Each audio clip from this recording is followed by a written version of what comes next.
The blizzard that came down from the Bighorn Mountains on the 14th of November in 1878 was the kind of storm old men in the Whitestone Valley would speak about for the rest of their lives. Not because of the snow, though the snow was terrible, not because of the wind, though the wind tore shingles from rooftops and drove cattle into fences until they froze standing up. They would speak about it because of what the storm carried to the door of the Marsden brothers' cabin at the edge of the world. But that part comes later. First, the storm. It started building around noon, a dark seam stitched along the western ridge that looked less like weather and more like a wall. By 2 in the afternoon, the wall had swallowed the mountains. By 4, it had swallowed the valley.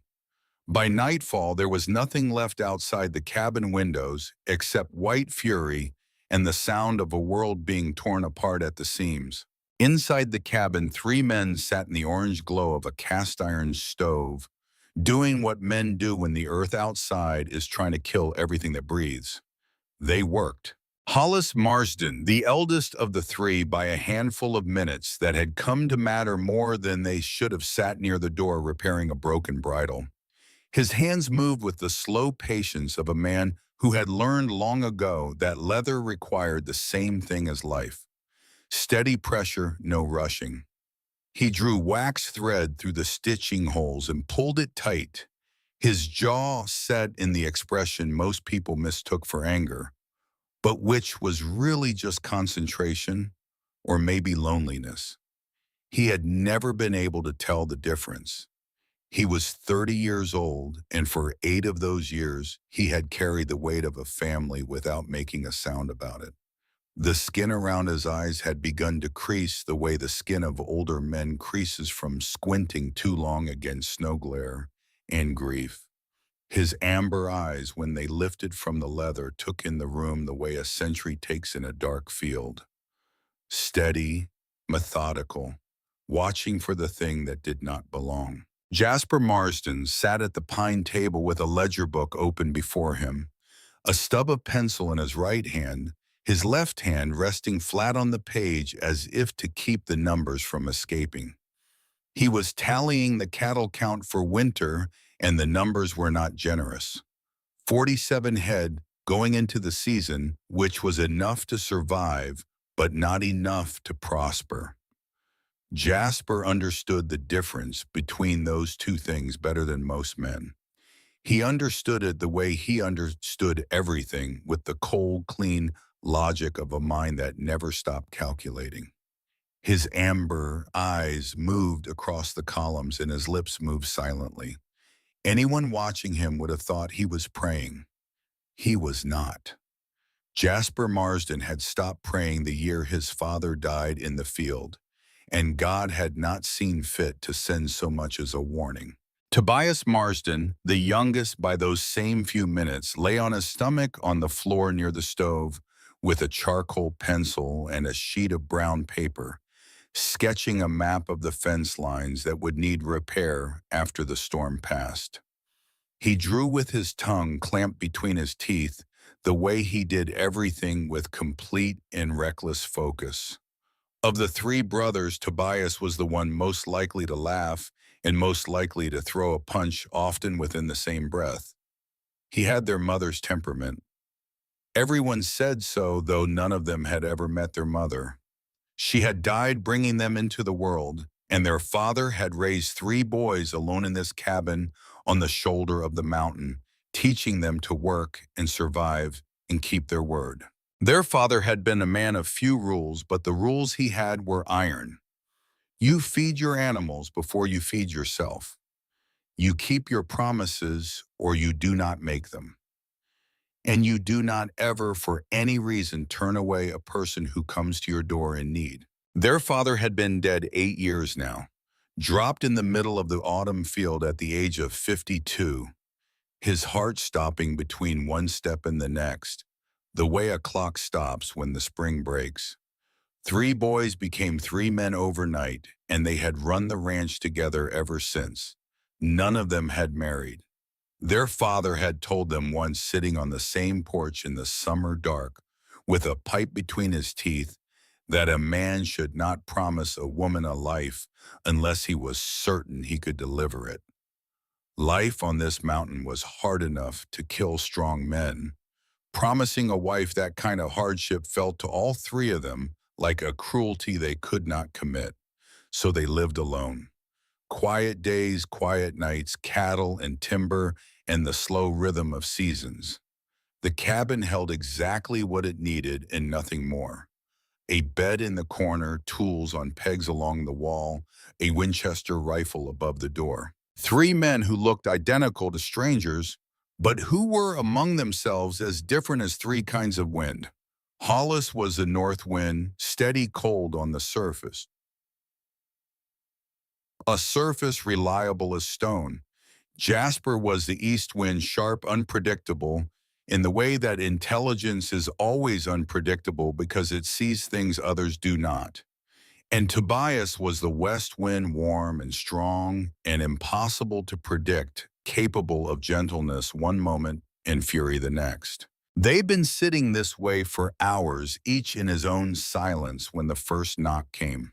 It was so soft Hollis almost did not hear it over the howling, a sound less like knocking and more like something brushing against the wood the way a branch might scrape in the wind. He paused with the needle halfway through the leather and tilted his head, listening. 30 winters in Wyoming had taught him one thing that mattered above all others. Trouble does not knock politely.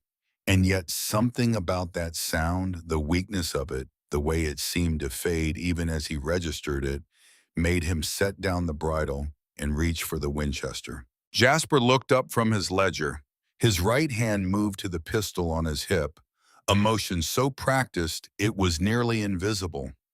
Tobias raised his head from the floor, eyes sharp and instantly alert the way a dog comes awake at a strange sound.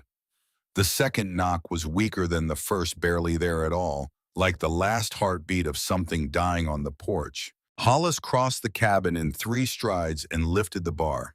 He pulled the door open, and the storm tried to tear it from his hands. Wind slammed into the room, carrying a wall of snow and ice that stung his face and blinded him for half a second. He blinked it away. A woman stood on his porch. She was small. That was the first thing he noticed. Small in the way that made the storm behind her look even more enormous, more impossible, more like something no human being should have survived. Her dress was dark blue wool, though it was hard to tell the color because it had frozen stiff, the fabric rigid as armor plating, ice crusted in the folds.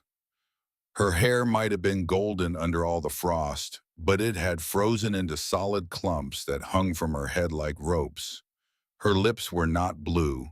They were past blue. They were the gray-purple color Hollis had seen once on a calf that had been dead for an hour. She held a small carpet bag in her right hand, gripping it so tightly her fingers had turned white, as if that bag were the only thing left in the world that belonged to her, and she would rather die than let it go. She did not look like a visitor. She looked like something the storm had tried to kill and had failed to finish. Hollis did not ask questions. He reached out, caught her arm, and pulled her inside. She weighed nothing, like pulling a child through a doorway. He slammed the door against the screaming wind and dropped the bar back into place, and the sudden silence inside the cabin was so complete it rang in his ears. The woman shook, not trembled, not shivered, shook. Her entire body convulsed in waves so violent her teeth chattered like loose coins in a tin cup. She stood in the middle of the cabin, dripping ice water onto the plank floor, and 3 men who looked exactly the same stared at her from 3 different parts of the room. Hollis did not hesitate. He turned his back to her and pulled a flannel shirt from a peg on the wall, holding it out behind him without looking. His voice was not warm. It was not cold either. It was simply the voice of a man who understood what killed people in Wyoming and was not interested in watching it happen in his cabin. Change out of that. Wet clothes will kill you faster than a bullet. He kept his eyes on the stove. Jasper kept his eyes on the stove. Tobias, after a sharp look from Hollis, kept his eyes on the stove. Behind them, they heard the struggle of frozen fingers against frozen buttons, the crack of stiff fabric being peeled away from skin, the small, desperate sounds of a body trying to save itself from the cold. When the rustling stopped, Hollis turned.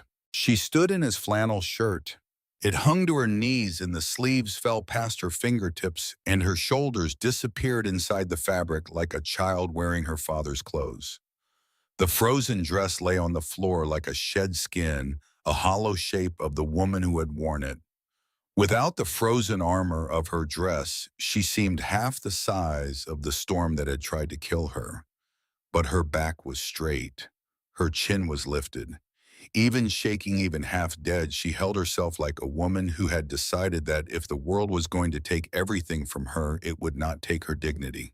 Hollis handed her a wool blanket and guided her to the chair closest to the stove. She sat down and pulled the blanket tight around her shoulders and stared at the orange glow behind the iron grate with the fixed concentration of someone memorizing the existence of warmth. Tobias was already moving. He poured coffee from the pot on the stove, black and hot enough to steam in the cold air, and set it on the table beside her. Then he ladled out a bowl of bean soup thick with salt pork and onion, the kind of soup that sat in the stomach like a fist and fought the cold from the inside. He set the bowl down without a word and stepped back. The woman drank the coffee first. She wrapped both hands around the tin cup and brought it to her lips and drank the way a person drinks who has forgotten for a time what it means to be alive. Then the soup. Slowly at first, then faster, spoonful after spoonful, heat spreading through her body like a slow fire being rebuilt. Color crept back into her cheeks. Not fast, the way dawn comes in winter. First a faint grayish pink like the sky an hour before sunrise, then warmer, then something close to living. Her eyes, which had been dull and unfocused, began to sharpen. They were green, the green of summer, sage, pale and clear, and steady, with an intelligence in them. The cold had dimmed but not extinguished. 3 men sat around the table and watched her eat and said nothing. Hollis, because he did not know where to begin. Jasper, because he was observing, measuring, calculating risk the way he calculated everything. Tobias, because he was trying with visible effort not to ask 100 questions at once. When the bowl was empty and the cup was drained and the color in her face had settled into something that looked, if not healthy, at least alive, Hollis finally spoke. "Why are you here?" Her eyes met his across the table. Steady, direct. The eyes of a woman who had already survived the worst thing that was going to happen to her today and was not going to waste what was left of her strength on fear. "My name is Mariah Brennan," she said.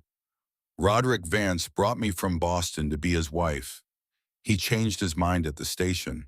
The name landed in the cabin like a stone dropped into still water. All 3 brothers stiffened.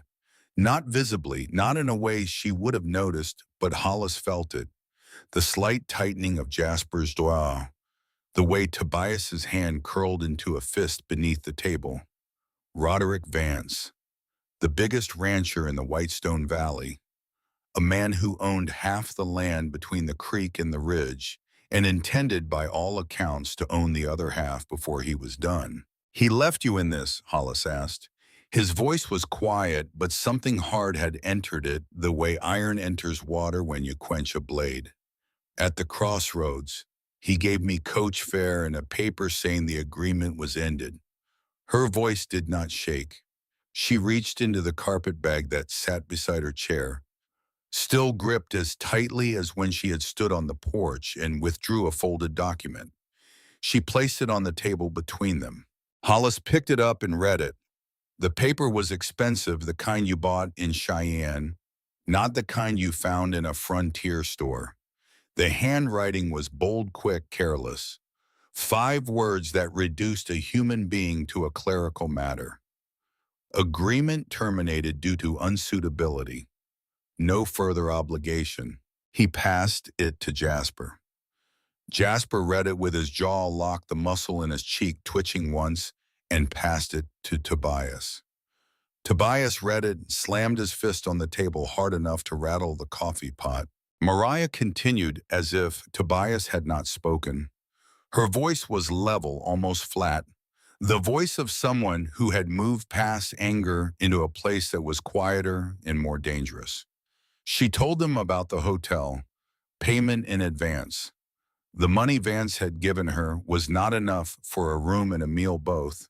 She had calculated her options. She had chosen to walk. She had followed the only light she could see through the storm. 3 miles across open ground in a wool dress with no coat and shoes meant for a Boston sidewalk. 3 miles, Jasper repeated. Not a question, a calculation. The probability of survival for a small woman walking 3 miles in a Wyoming blizzard without proper boots or outerwear. His expression said the answer was a number very close to 0.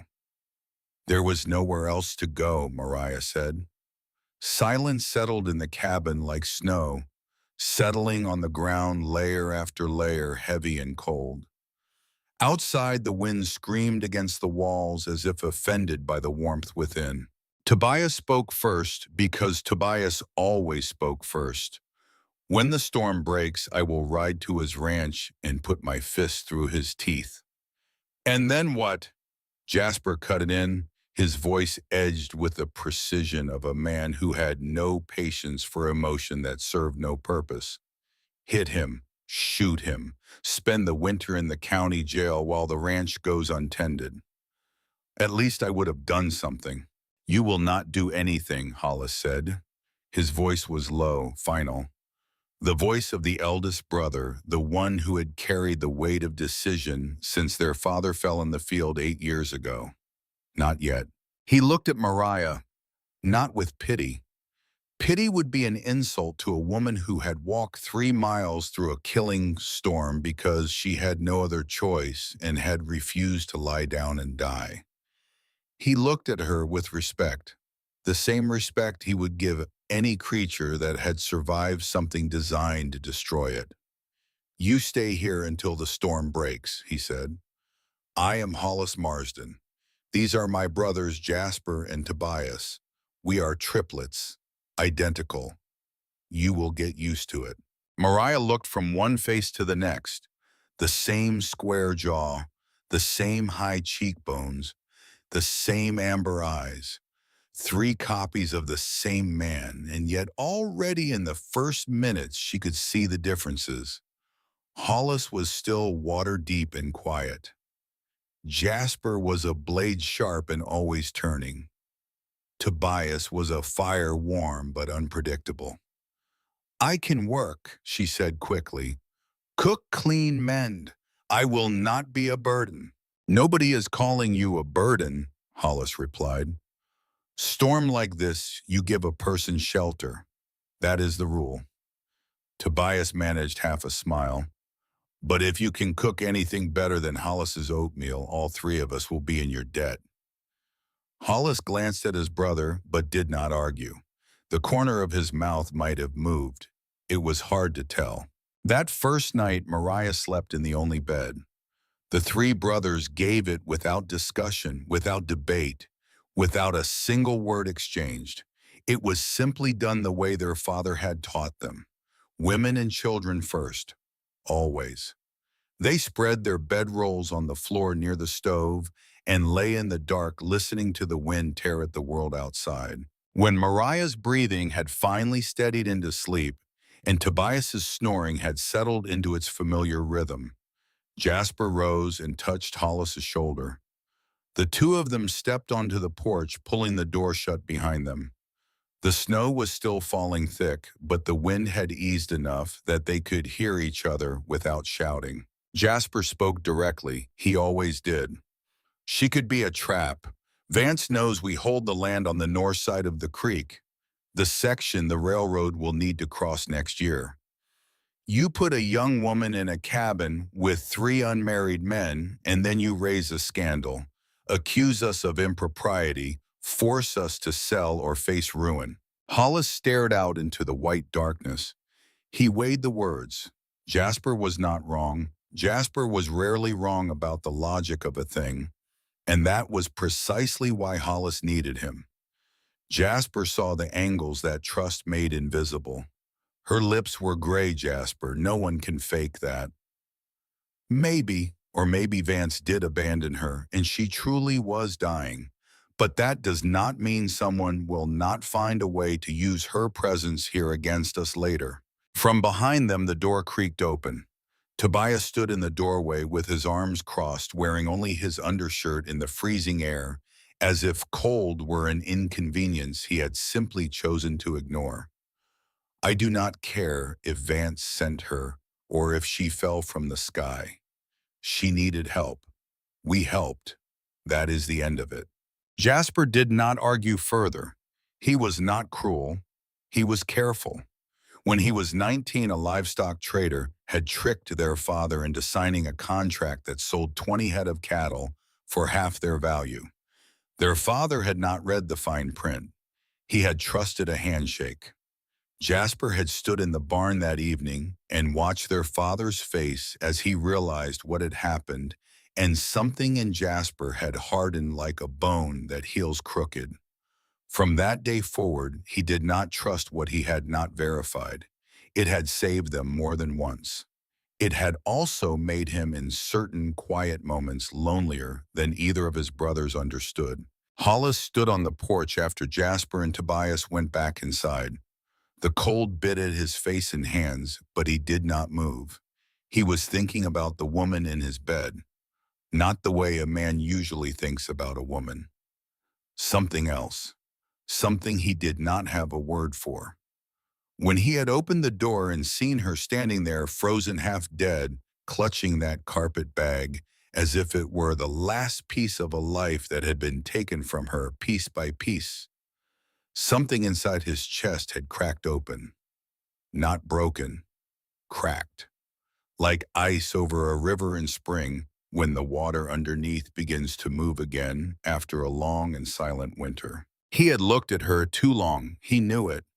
He had looked at her the way you look at a fire when you have been cold for years and suddenly someone lights a match in the dark. He did not tell Jasper any of this. The storm did not pass in a single night. It settled over the valley like something that intended to stay, pressing snow against the cabin walls but burying the world in white silence. The roof groaned. The windows disappeared behind drifts. The barn was a dark shape in a white emptiness, and the mountains had vanished entirely as if they had never existed. Inside, four strangers began to learn the shape of living together. The second morning, Mariah rose before dawn. At the same hour, the brothers rose, as if her body understood that in this place, sleep was a luxury and daylight was a tool.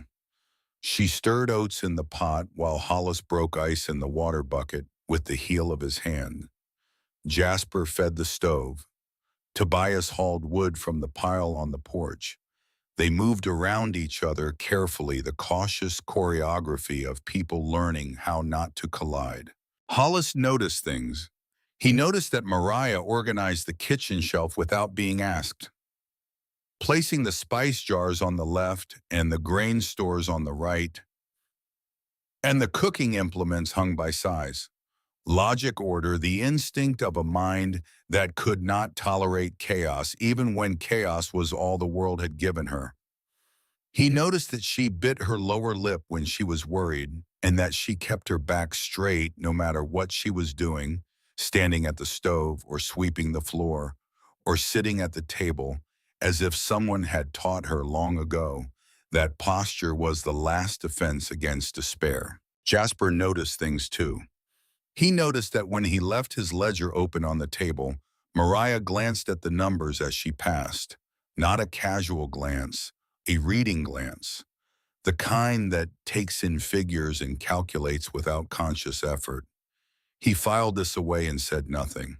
Tobias noticed that Mariah stood at the window sometimes when she thought no one was watching and gripped the small gold locket at her throat, the only piece of jewelry she wore. the only thing perhaps that she had kept when everything else was sold. She did not cry at these moments. Her face went still and distant, the way a person's face goes when they are looking not at the snow outside, but at something much farther away, something lost. Tobias recognized that expression. He had worn it himself, standing at the same window the week after their father died, looking out at the fields and wondering who he was now, and where he belonged, and whether the silence would ever stop feeling like an accusation. At breakfast, on the second morning, Mariah placed a stack of letters on the table between the coffee pot and the sugar tin. The paper was thick and expensive. The ink was bold and assured. He wrote these over 2 months, she said. The brothers read them one by one, passing the pages between them without speaking. Love letters, or something that wore the shape of love letters. Promises of a good home. Promises of respect, partnership, a proper wedding in the spring. Vance wrote that he needed a wife who could read and write, a woman of education and refinement to help manage the ranch accounts. The language was polished, almost elegant, full of phrases that felt rehearsed, as if someone had chosen each word for maximum effect. Jasper was the first to see it. This was not written by one man, too smooth, too professional. He hired someone to write these or copied them from a pattern book. Mariah's eyes sharpened. You are saying I was fooled by a form letter. I am saying the man who wrote these letters is not the Roderick Vance I know. Vance speaks in commands, not courtship. Hollis set down the final letter, the one written in haste on cheaper paper. Agreement terminated. This one is Vance, he said quietly. Short, cold, no explanation. You were paperwork to him, Jasper said, not a person. Mariah's chin lifted. That small motion Hollis was beginning to recognize as the gesture she made when something hurt her and she refused to show it. Yes, she said. Tobias shook his head slowly, his eyes dark. You sold your mother's ring for this. It was not a question, but the weight of it settled over the table like another kind of storm. Hollis did not know how to dress grief in soft words. His father had not taught him that. He knew how to build things and fix things and endure things, but comfort was a language he had never learned to speak. So he said the only thing he knew was true. You gambled everything. That is not foolish. That is brave. Only a brave person travels 3,000 miles on a promise. Mariah looked at him, and for the first time since she had stumbled through his door, half frozen and half dead, her eyes softened. That afternoon, while straightening her belongings in the carpet bag, Mariah found something that did not belong to her, a document folded small and tucked into the lining at the bottom, pressed flat, as if someone had slipped it there quickly and secretly. She pulled it out and unfolded it on the table. Jasper came to look. His face darkened as he read. It was a draft application for supplemental land rights under the Homestead Act, specifically the provision that allowed married men to claim additional acreage. The parcel described in the document was located precisely at the fork of Whitestone Creek, the exact point where the Union Pacific Railroad was projected to cross the valley the following year. The line marked name of spouse was blank. This is why he needed you, Jasper said, his voice flat and hard. Want a bride, a signature. Sign it, file it, the land is his. Hollis read it next. His jaw tightened until the muscles stood out like rope. He prepared the paperwork in advance. All he needed was a wife's name. Tobias leaned forward. Why was this in your bag? Jasper thought for a moment. He may have tucked it in, planning to use it later, then forgot to remove it when he decided to discard her. He paused. Or someone in his employ wanted her to find it. The question hung in the air. Who and why?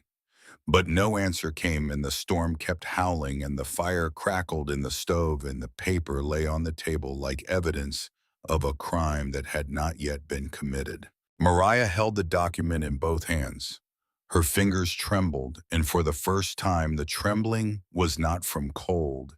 It was rage. Quiet contained burning rage. "I sold everything my mother left me," she said. "Her wedding ring, her books, the piano she taught me to play every Sunday evening, all of it, everything, for this." Her voice cracked on the last word. Just once. A single fracture in the wall she had built around herself. And then she swallowed it back.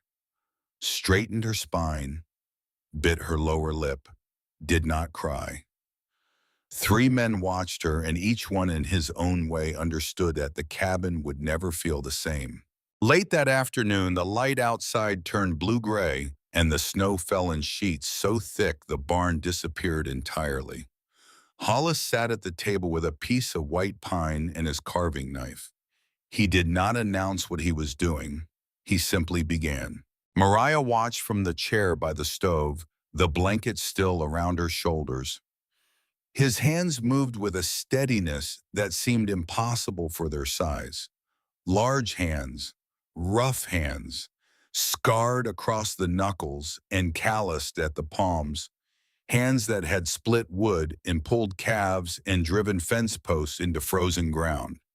And yet they held the knife with the lightness of a man threading a needle, turning the wood, slowly shaving curls so thin they floated to the floor like pale feathers. Within minutes, a shape emerged. A spoon, simple, smooth. The handle curved slightly to fit a hand. "For your coffee," he said, and set it on the table in front of her. Mariah picked it up. She ran her fingertips over the surface, feeling the grain, the warmth of the wood, the care that had gone into something so small. "Different kinds of beauty," she murmured. "Different kinds of useful," he replied. The silence between them was not awkward. It was the silence of two people who had just discovered they spoke the same language and did not need to prove it by filling every moment with sound. At the same time, Jasper asked Mariah to help him verify the cattle ledger. She sat down and opened the book, ran her finger along the columns, and within 10 minutes had identified 2 arithmetic errors Jasper had overlooked for a month.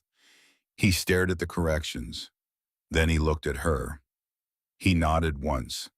A single, small, precise nod, the kind of gesture that, from Jasper Marsden, amounted to a standing ovation.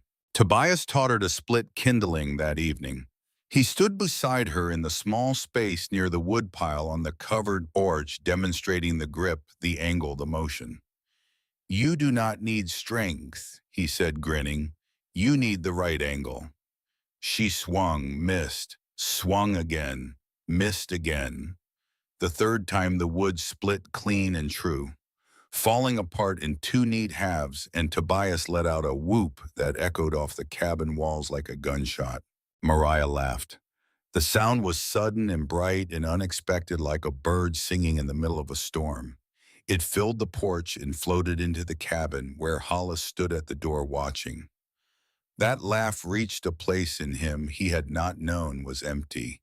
He turned away, then turned back and looked once more. The cold that came on the third night was a different animal entirely.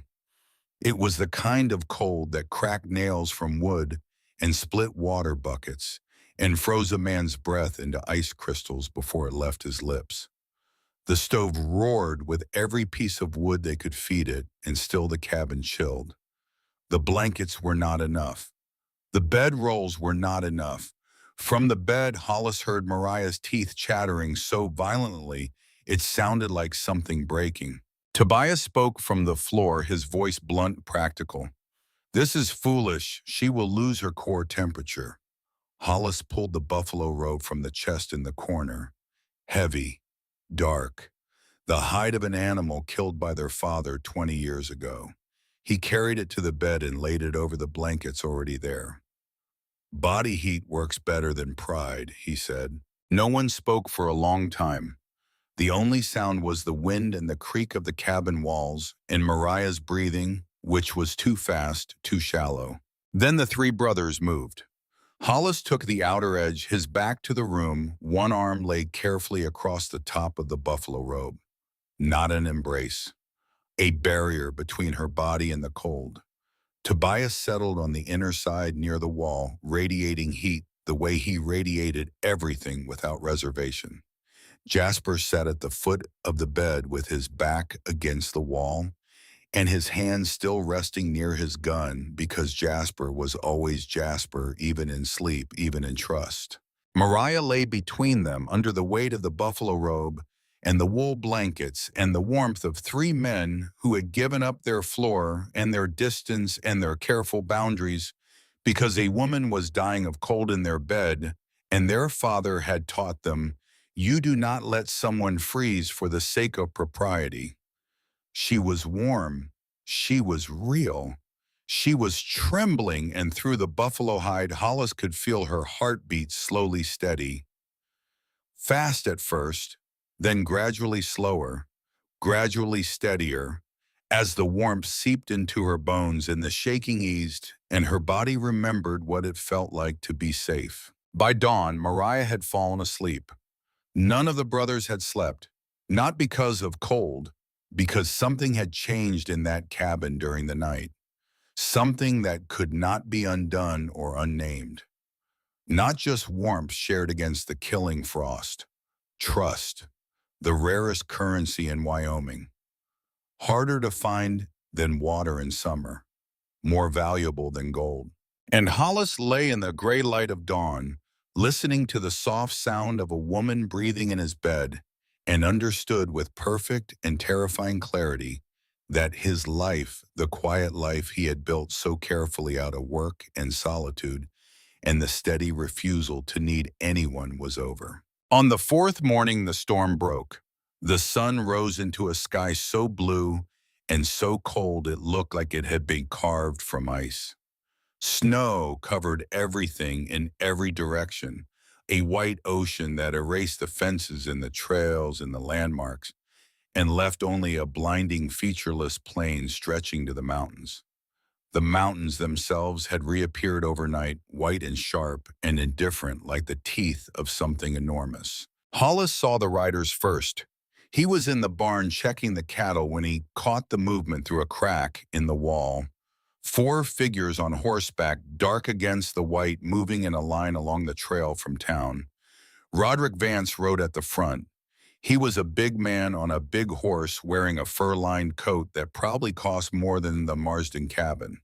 His face was red from the cold and from something else, something that burned hotter than cold.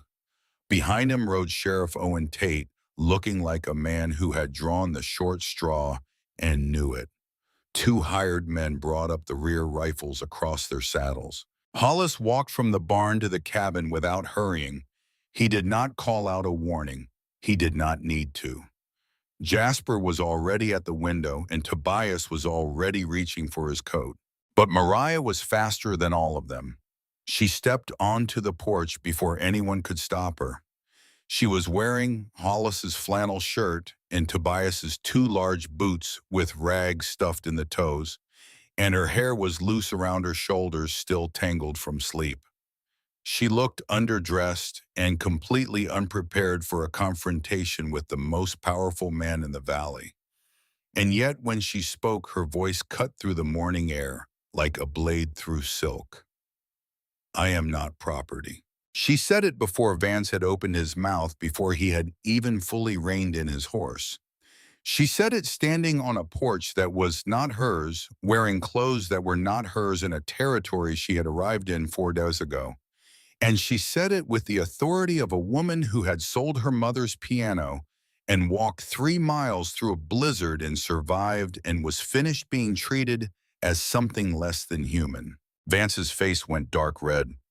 "I paid her passage," he snapped, addressing the brothers rather than Mariah as if she were a piece of disputed freight. "She is my bride." Mariah held up the termination paper. The wind caught it, and it fluttered in her hand like a white flag, though there was nothing surrendering about the woman who held it. "Your own words. Agreement terminated." No further obligation. Sheriff Tate took the paper and read it slowly, his lips moving. He looked uncomfortable. He looked like a man who understood the law, but wished at this particular moment that the law were someone else's problem. Seems clear enough, Roderick, he muttered. Vance's strategy shifted. His eyes moved from Mariah to the cabin behind her, where three large, identical men now stood in the doorway, shoulder to shoulder, filling the frame like a wall. She is living in a cabin with three men, Vance said, and his voice changed. It became silky, insinuating. The voice of a man who understood that reputation was a weapon more effective than any gun. The whole town will hear about this.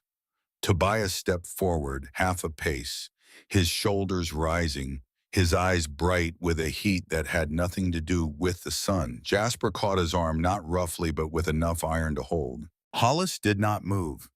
He stood in the center of the doorway and looked directly at Vance, and his voice, when it came, was low and even, and carried the weight of a man who had learned from his father that the most dangerous words are the ones spoken quietly. Careful with threats, Vance. Four men on horses, three men in a doorway, one woman on a porch. The wind picked up and rattled the shutters, and the horses stamped and blew steam, and for a long moment no one spoke. And the world felt balanced on the edge of something that could not be taken back. Then Vance turned his horse. The animal wheeled in the snow, its hooves throwing up a spray of white. Vance looked back over his shoulder, and his eyes found Mariah. And what lived in those eyes was not anger. It was something colder, something that calculated and measured and planned. "This is not finished," he said. The four riders disappeared down the trail. The sound of hooves faded. The silence that followed was the loudest thing Hollis had ever heard. Mariah's hands began to shake. Not the violent shaking of the first night, the shaking of a body fighting the cold. This was different. This was the tremor that comes after the danger passes, when the body finally understands what the mind already knew, that this was only the beginning. "He will come back," she said. Not a question. "Yes," Hollis answered, "and we will be ready." He did not know, standing there in the thin November sunlight, with snow melting off the porch rail, that ready would mean more than rifles and locked doors. He did not know that the fight ahead would cost them their barn and their cattle, and very nearly their land. He did not know that the woman standing on his porch in his flannel shirt, chin lifted, hands shaking, eyes burning with the kind of fire that does not go out, would change everything he understood about strength and courage and what it means to build a life worth defending. All he knew in that moment was that the storm had brought her to his door, and somewhere deep in him, in the place where the ice had cracked and the river was beginning to move, Hollis Marsden understood that nothing about his life was going to stay the same. He stood in the doorway long after the riders had gone, the cold pressed against his face.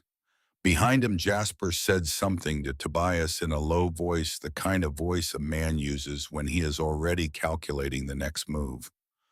Hollis did not turn. He was watching the trail, the empty trail where Roderick Vance had disappeared, the trail that would bring him back. Mariah came to stand beside him. She did not touch him. She did not speak. She only stood close enough that he could feel the small warmth of her shoulder near his arm. She had come into a cabin she did not know, into a world that had tried to kill her, and she had stood on a porch 4 days later and told the most powerful man in the valley that she was not property. And now she stood beside a stranger and watched the empty trail with him, because that was what she had been doing her whole life, standing in front of empty roads and refusing to step back. After a while, Hollis spoke, quiet, almost to himself. "My father used to say a hot-headed man digs his own grave. A patient man digs a well." She turned her face toward him. The wind moved a strand of her hair across her cheek. She did not push it away. "Which one are you?" He was quiet for a moment. Then he said, "I do not know yet, but I will find out before this is over." She nodded once, as if his answer had been the right one, as if she had asked the question only to hear him say he did not know, because a man who claimed to know everything was a man who could not be trusted. The four of them went back inside. Tobias barred the door. Jasper sat at the table and began to make a list on the back of an envelope. Things they would need: ammunition, lamp oil, extra rope, a new lock for the barn door. Mariah brought the coffee pot from the stove and refilled the cups without being asked. Hollis stood at the window and watched the trail. The storm had broken. The valley was bright and white and beautiful. And out there, somewhere riding back toward the warmth of a ranch built on stolen ground, a man was already deciding what he would do next. Hollis felt the cold of the window glass against his palm. He thought about the bed where Mariah had slept the night before. He thought about the spoon on the table and the laugh on the porch and the small, fierce voice that had said, "I am not property," before anyone could speak for her. He thought about his father 8 years in the ground, about the rule the old man had lived by. Do not promise a woman a life unless you are certain you can deliver it. For the first time in 30 years, Hollis Marsden wondered if his father had been wrong, or if perhaps his father had only been waiting for one of his sons to find a reason to disagree. The fire crackled, the coffee steamed. Outside, the trail lay empty under the cold blue sky. And somewhere down that trail, Roderick Vance was already coming back. The gossip reached town before the snow had finished melting from the roads. 3 unmarried men, 1 young woman, a cabin on the mountain with a single bed and a single door, and no chaperone within 10 miles.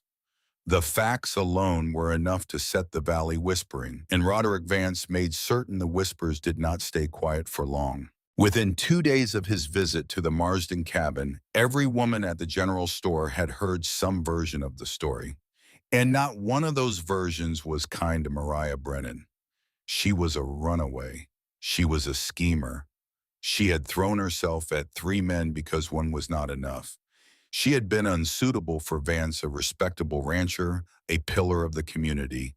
And now she was living in sin with the Marsden brothers, who everyone knew were half wild anyway, raised without a mother on the side of a mountain like wolves in human clothing. In the Whitestone Valley, in the winter of 1878, a woman's reputation was not a luxury. It was currency. It was the difference between being invited to a church social and being turned away at the general store. It was the difference between a life and an exile. And Mariah Brennan's reputation, such as it was, hung by a thread so thin that even the weight of the truth might not have been enough to save it. Mariah discovered this on her first trip to town a week after the storm broke. She rode with Jasper, who needed supplies, and who of the 3 brothers was the one least likely to start a fist fight in a public space. The town of Whitestone was not much to look at. A main street of packed dirt, frozen now to iron. A general store with a false front. A saloon. A church with a bell that had not rung true since the summer a woodpecker had nested inside it. A livery stable. A sheriff's office. Perhaps 40 buildings in all, huddled together against the vastness of the landscape like children afraid of the dark. Hattie Pembridge ran the general store with the efficiency of a military commander and the warmth of a closed door. She was a tall woman with iron-gray hair pulled back so tightly it seemed to lift her eyebrows into a permanent expression of skepticism. She sold Mariah flour and salt and coffee without meeting her eyes. She spoke to Jasper in clipped sentences about the weather and the price of feed. She did not speak to Mariah at all.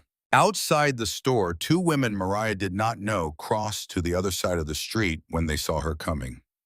A man in a leather apron leaned in his doorway and watched her pass with the unsubtle curiosity of someone observing an animal he had heard was dangerous but had never seen in person. Mariah walked with her back straight and her chin lifted, her hands clasped at her waist, and she did not look at any of them. Jasper walked beside her, and though he said nothing, his amber eyes tracked every face that turned their way, cataloging, calculating, filing names and expressions for future reference. Because Jasper understood something Tobias did not, and that Hollis preferred not to think about. In a valley this small, public opinion was a weapon, and Vance had fired the first shot. That evening they found a dead chicken on the porch of the cabin. Its neck had been wrung. It lay on the planks in front of the door like a message written in feathers and blood. And though there were boot prints in the snow around the cabin, the prints led nowhere. Whoever had left the bird had come from the tree line and returned to it, circling wide to avoid the barn and the horses. Tobias stared at the chicken with his jaw locked so tight the tendons in his neck stood out like cables. His right hand opened and closed at his side, and Hollis could see the fury building in him, the way you see storm clouds building on the horizon. Dark and fast and inevitable. "Let me ride out there," Tobias said. His voice was quiet, which meant he was closer to violence than if he had been shouting. "Let me find out who did this and teach them what happens when you threaten the people under my roof." "That is exactly what he wants," Jasper said from the doorway. Arms folded, his voice carrying the cool precision of a man playing chess while everyone else played checkers. "Vance needs us to react. He needs us angry and stupid and riding onto his land with guns drawn so he can tell the sheriff we are dangerous. So he can tell the town we are violent men who took his bride and now threaten his property. Every move we make in anger is a move he has already planned for." Tobias turned to Hollis, looking for the final word, looking for permission or denial or something in between. Hollis stood at the edge of the porch and stared out across the snow-covered valley, and in the silence before he spoke, the ghost of his father moved through his mind the way it always did at moments like this. Not as a memory exactly, more like a voice, the voice that had shaped him. "Pa used to say something," Hollis said. "A hot-headed man digs his own grave. A patient man digs a well." He paused. "We dig wells." Tobias's jaw worked. His eyes were bright and hard, but he nodded once because whatever else Tobias Marsden was, impulsive, reckless, quick to burn, he was also loyal to his brothers in a way that went deeper than bone. If Hollis said wait, Tobias would wait, even if the waiting burned him from the inside out. Mariah came out onto the porch behind them. She looked at the dead bird without flinching. She had seen worse things in the past 5 days than a dead chicken on a porch. She bent down and picked it up by the legs and carried it to the side of the cabin where the snow was deepest and laid it down with a kind of strange small dignity, as if the bird itself were not to blame for the message it had been forced to carry. When she came back, she said only, "We should not waste it. Tomorrow I will pluck it for the pot." Hollis looked at her. Something in his chest moved again the way it had moved that first night when he had pulled her in from the storm. A small, slow turning like a key finding a lock it had been searching for a long time. On Sunday morning, where Reverend Nathaniel Boyd and Sheriff Owen Tate came to the cabin together, which told Hollis everything he needed to know about the purpose of their visit. The Reverend was a tall, thin man with a white beard and the cautious eyes of someone who had spent 30 years trying to keep peace between people who did not want peace. The sheriff was shorter, broader, with a face that had once been handsome and was now just tired. He stood on the porch with his hat in his hands, turning the brim between his fingers, and he did not meet Hollis's eyes. They sat at the table. Mariah served coffee because coffee was the first language of hospitality in a territory that had few others, even when those sitting at the table had come to judge you. The Reverend wrapped both hands around his cup and studied the steam rising from it as if it contained scripture. Marriage would quiet the talk, Reverend Boyd said gently. A simple ceremony. The Lord would bless it. The town would accept it.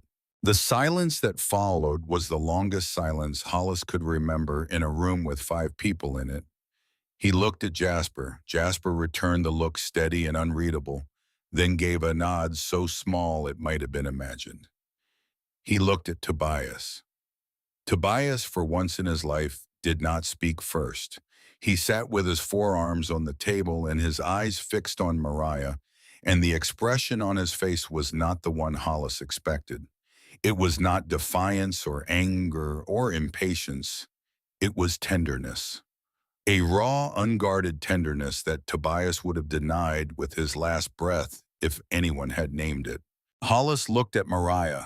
She sat across the table with her hands folded in her lap and her spine as straight as a rifle barrel, and she waited for him to speak the way she had waited for the storm to end. Not passively, with the patience of someone who knows the thing worth having is the thing worth waiting for. "I want you safe," Hollis said. "That is not what I asked," she replied. He stopped. He heard his father's voice again. The rule about promises: do not promise a woman a life unless you are certain you can deliver it. He had lived by that rule for 30 years. He had used it as a wall between himself and every woman he had ever noticed. And there had been a few, passing through town or glimpsed at a church gathering. Women he had looked at and looked away from because the wall was high and he was not certain. And certainty was the only foundation his father had deemed worthy of a promise. But Mariah Brennan was not a woman glimpsed at a gathering. She was the woman who had walked 3 miles through a killing storm. She was the woman who had stood on his porch and told Roderick Vance she was not property before Vance had opened his mouth. She was the woman whose laugh filled barns and whose green eyes held a fire the cold could dim but never extinguish. And Hollis Marsden was not going to marry her because a town full of gossips and a bully on horseback had decided it was convenient. "If we marry," he said slowly, choosing each word with the care of a man handling something fragile and precious, "it will be because we choose it, not because Vance forces our hand, not because the town demands it, not because we are afraid." Jasper spoke next, and his voice carried something Hollis had not heard in it for a long time. Warmth. "You were forced into one marriage arrangement already. We will not be the ones to force you into a second." Tobias leaned forward. His voice was low, serious, stripped of the usual bravado. "You deserve better than that. You deserve to be chosen, not cornered." Mariah looked at the 3 of them one at a time slowly, as if she were reading something written in their faces no one else could see. Her eyes were bright, wet, but the moisture was not sorrow. It was the shine that comes when something unexpected happens, something that contradicts every lesson the world has taught you about how people treat each other. "Then we wait," she said. Reverend Boyd looked surprised. Sheriff Tate looked relieved. Both men left within the hour, riding back toward town in the thin winter sunlight. And when the sound of their horses faded, the cabin felt different. Not smaller, larger. As if the decision to wait to choose rather than be compelled had expanded the walls and let in more air. The gold ring sat in its wooden box on the shelf near the window. No one touched it, but everyone in the cabin knew it was there. The support of the community, what little of it Mariah had earned by simply existing, did not calm Vance. It set him on fire. He was not a man who accepted defeat. He was not a man who retreated, recalculated, and tried a gentler approach. He was a man who, when the world pushed back, pushed harder. He had built the biggest ranch in the valley, not through charm or generosity, but through relentless, calculated pressure applied over years. The way water carves stone, drop by drop, inch by inch, until the stone gives way or the water finds a crack. The crack he found now was the Marsden fence line. The first incident came on a Tuesday night. Someone cut the wire along the northern boundary a quarter-mile section. Clean cuts with a tool, not the ragged breaks of weather damage. 15 head of cattle wandered through the wire on Vance's land. By the time Jasper discovered the break the next morning, the cattle had been grazing Vance's grass for hours. The legal principle was simple and brutal. Livestock found on another man's property could, under certain readings of territorial law, be claimed by the landowner if the brand was unclear. Jasper spent 2 days in bitter cold rounding them up. He found 13. 2 were gone. The following week, the well was poisoned. Not with anything exotic. A dead coyote thrown in during the night. The carcass bloated and foul. The water turned dark and smelled of death. Tobias found it when he drew the morning bucket, and the stench hit him like a fist. They had to dig a new well. In January, in frozen ground that fought every strike of the pickaxe and yielded inches where it should have yielded feet. It took 5 days of labor that left all 3 brothers exhausted and raw-handed. And during those 5 days, they hauled water from the creek a quarter-mile walk each way through snow that reached their waists. Vance's men rode past the cabin every day. They did nothing. They said nothing. They simply rode past slowly, their eyes on the cabin and the barn, their rifles resting across their saddles. A parade of silence, a daily reminder. We are here, we are watching, we are patient. Tobias nearly broke every day. Hollis could see it in the way his brother moved, tight and coiled like a spring compressed past its tolerance. Tobias fed the horses with excessive force. He split wood as if the wood had personally offended him. He sat at the table in the evenings with his hands flat on the surface, pressing down as if to keep them from reaching for the rifle above the door. Hollis kept him steady the only way he knew how. Not with words, because Tobias did not listen to words when the fire was in him. With presence, a hand on the shoulder, a look held long enough to mean something, and the question that was not really a question. What did Pa say? Tobias's jaw would work. His eyes would flash. And then through gritted teeth, like a man swallowing medicine that tasted of rust, he would answer, dig wells, not graves. That is right. It was on a cold gray morning in late January that Vance found Hollis alone. Hollis had ridden into town to pick up nails and a length of rope from Hattie Pembridge's store. He had loaded the wagon and was lashing a bag of feed to the bed when a shadow fell across him. He did not need to look up to know who it was. He could smell the cologne, expensive, imported. The kind of cologne a man wore when he wanted to remind everyone in the room that he had money and they did not. Roderick Vance leaned against the side of the wagon arms, crossed that same calculating look in his eyes Hollis had seen on the trail the morning he rode away. Marsden. Vance, walk with me a moment. Hollis tied the last knot. He thought about saying no. He thought about the fact that there were no witnesses. Then he thought about Mariah alone at the cabin with Jasper and Tobias, and he understood that whatever Vance had to say, he wanted to hear it, so he could know what was coming. They walked behind the feed shed where the wind dropped and the noise of the street faded. Vance did not waste time. He reached into his coat and pulled out a folded slip of paper, pale, crisp, the kind of paper a man only carries when he intends to spend it. He laid it flat on a stack of grain sacks between them. A bank draft, drawn on the First Territorial Bank of Cheyenne, The amount written across the line was a number large enough to make a poor man's hands shake. Enough to buy good land in Montana. Enough for three brothers to walk away from a hard mountain and start over somewhere softer.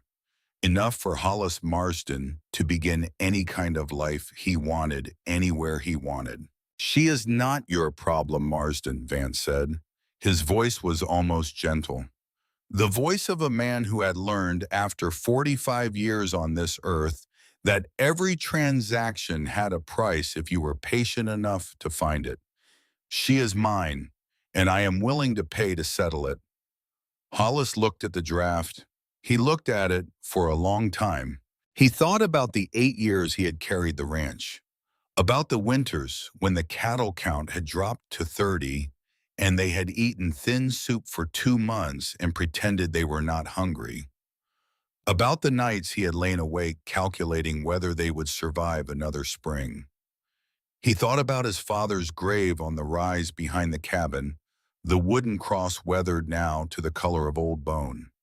He thought about the woman in his flannel shirt standing on his porch telling the most powerful man in the valley she was not property. He picked up his hat from the stack of grain sacks. He set it on his head. He did not pick up the draft. My father taught me, he said, that a man does not sell what does not belong to him. She is not yours, Vance, and she is not mine. But the choice to stay or go is hers, and I will not let you take that choice away from her with a piece of paper. He left the draft on the sacks. He walked to his wagon. He climbed up onto the seat and gathered the reins and clicked his tongue at the team. The wagon pulled away. He did not look back. That night, Hollis sat on the porch alone for a long time. He did not tell Mariah. He did not tell his brothers. The cold pressed against his face and the stars wheeled slowly overhead, and somewhere down the trail, Roderick Vance was thinking about something else now. Some new pressure, some new crack to push his fingers into. Hollis understood sitting there in the dark that he had chosen. He had chosen long before the moment with the bank draft. He had chosen the night he had pulled a frozen woman through his door and laid a flannel shirt across her shoulders. He had only just now found the words for it, and the words were small and simple and true. I am not going to let her face this alone. The bullet came on a Thursday night 1 week after the meeting in the feed yard. It punched through the cabin window at an angle that put it 2 handspans from Mariah's head. She had been sitting in the chair by the stove mending a shirt when the glass exploded inward and the bullet buried itself in the pine wall behind her with a sound like a fist hitting meat. The silence after a gunshot inside a cabin is different from ordinary silence. It is the silence of the world holding its breath, waiting to find out whether someone is dead. Mariah was not dead. She sat in the chair with glass in her hair and a hole in the wall behind her, and her hands frozen in the act of pulling thread through fabric. And she did not scream. She did not crouch. She looked at the hole in the wall the way a woman looks at a thing she has been expecting, with recognition rather than surprise. Tobias was out the door with the Winchester before the echo died, running into the dark in his stocking feet, scanning the tree line for movement. Nothing. Whoever had fired the shot had done so from distance and had not stayed to see the result. Jasper dug the bullet from the wall with his knife. 44 caliber, 40 grain.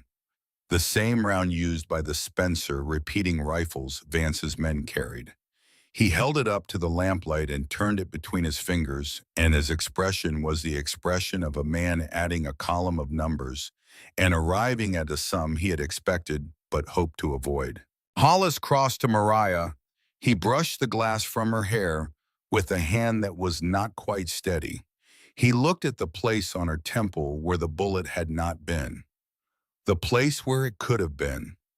The place where, if the angle had shifted by the width of a finger, she would have died in his chair beside his stove, on a Thursday night in January. She looked up at him.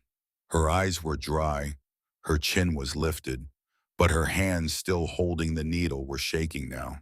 "If I leave," she said softly, "this ends." "No." Three voices, the same word, spoken at the same instant, without consultation, without hesitation, as if the three brothers shared a single reflex, triggered by a single truth. It was the first time they had spoken in unison, and the sound of it filled the cabin the way a chord fills a room. Three notes struck together, making something larger than any one of them alone. Jasper spoke next. His voice was steady and precise. "You are not the cause. You are the fuse. Vance has been eyeing this land since before you arrived. If you leave, he still comes for us. The only difference is that without you, we have no one who can read his forged documents and prove they are false." The room went still. Mariah processed this. She looked at Jasper, then at Hollis, then at Tobias, and something in her face changed. Not softened, hardened, the way steel hardens in the forge. She was not going to run. 2 nights after the bullet, the knocking came again. This time it was loud, urgent, a man's fist on wood, not the dying tap of a frozen woman. Jasper opened the door with the Winchester leveled at the darkness. A man stood on the porch, lean, weathered, the eyes that could not seem to find a place to rest. Jericho Meade, Vance's foreman. He was unarmed, he was alone, and he was shaking, though not from cold. "I am not here for Vance," he said. "I am here because I cannot sleep anymore." They let him in. They gave him coffee because on the frontier you poured a cup for the man at your table, even when that man worked for the man trying to destroy you. Jericho wrapped his hands around the cup and stared into the dark liquid and spoke in the halting, painful cadence of a man pulling nails from his own flesh. The truth Jericho Meade carried was worse than forged letters and stolen cattle. It was worse than a bullet through a window. Vance was not merely trying to acquire the Marsden land. He was systematically forging ownership documents for at least 7 properties along Whitestone Creek, using a corrupt accountant in Cheyenne to fabricate deeds and bills of sale and transfer agreements. When the railroad arrived the following year, Vance planned to present these documents to the territorial judge, a man he had purchased with campaign contributions and private favors, and claim legal ownership of the entire valley. 7 families, 3 generations of homesteaders, wiped off the land by ink and lies. "He saved my life 20 years ago," Jericho said, "pulled me out of Whitestone Creek when I was 18 and half drowned in the spring runoff. I have worked for him ever since. I owed him everything." He paused. "But debt does not purchase a man's soul. Every paper I have helped him file takes another piece of mine." Mariah took the documents Jericho had brought. She spread them on the table under the lamplight and bent over them with the focus of a woman who had spent her childhood watching her father annotate legal briefs for the school board. She examined the signatures, the dates, the notary marks. "These signatures are forged," she said. Her voice was certain. "A person signing their own name writes from instinct. The hand moves automatically. The rhythm is natural. These signatures were copied stroke by stroke, letter by letter, by someone looking at a sample and trying to reproduce it. You can see it in the pressure. The pen hesitates where it should flow. The letters are stiff where they should be loose. The spacing between letters is uniform in a way natural handwriting never is." Jasper stood behind her, reading over her shoulder. His eyes were the eyes of a man watching a key turn in a lock he had been trying to open for years. "Can you prove this before a judge?" "If I have the original documents to compare against." Jericho cleared his throat. There is something else. He looked at Mariah.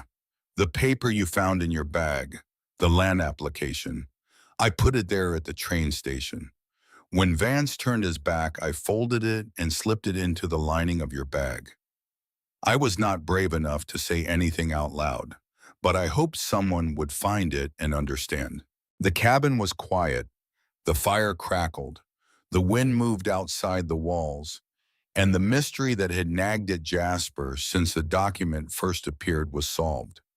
Not by logic, by conscience. The plan came together over the next 2 days, assembled with the precision Jasper brought to everything and the urgency the bullet hole in the wall demanded. They needed the original land records from the county clerk's office in Cheyenne to compare against Vance's forgeries. Mariah would analyze the documents because she had the knowledge. Hollis would make the journey to Cheyenne because he was the one people trusted on site, the brother whose steadiness translated into authority when he walked into an office and asked for records. Jasper would stay behind to manage the ranch and guard the evidence they already had. Tobias would stay to protect Mariah. Cheyenne was 5 days of hard riding in winter conditions, 10 days round trip at minimum. Hollis would go alone because the ranch could not spare more than one man, and because Hollis of the three brothers was the one most capable of sitting in a government office for hours without losing his temper or his focus. The night before he left, Mariah found him on the porch. The sky was clear for the first time in days, black and vast and crowded with stars.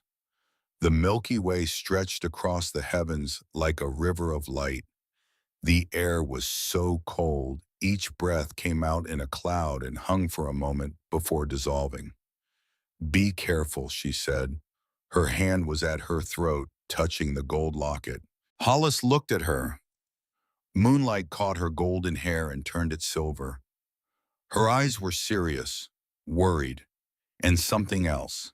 Something she was not trying to hide because she had decided somewhere in the past weeks that hiding was a form of cowardice, and she was finished being a coward. He wanted to say many things. He had been carrying words for weeks now.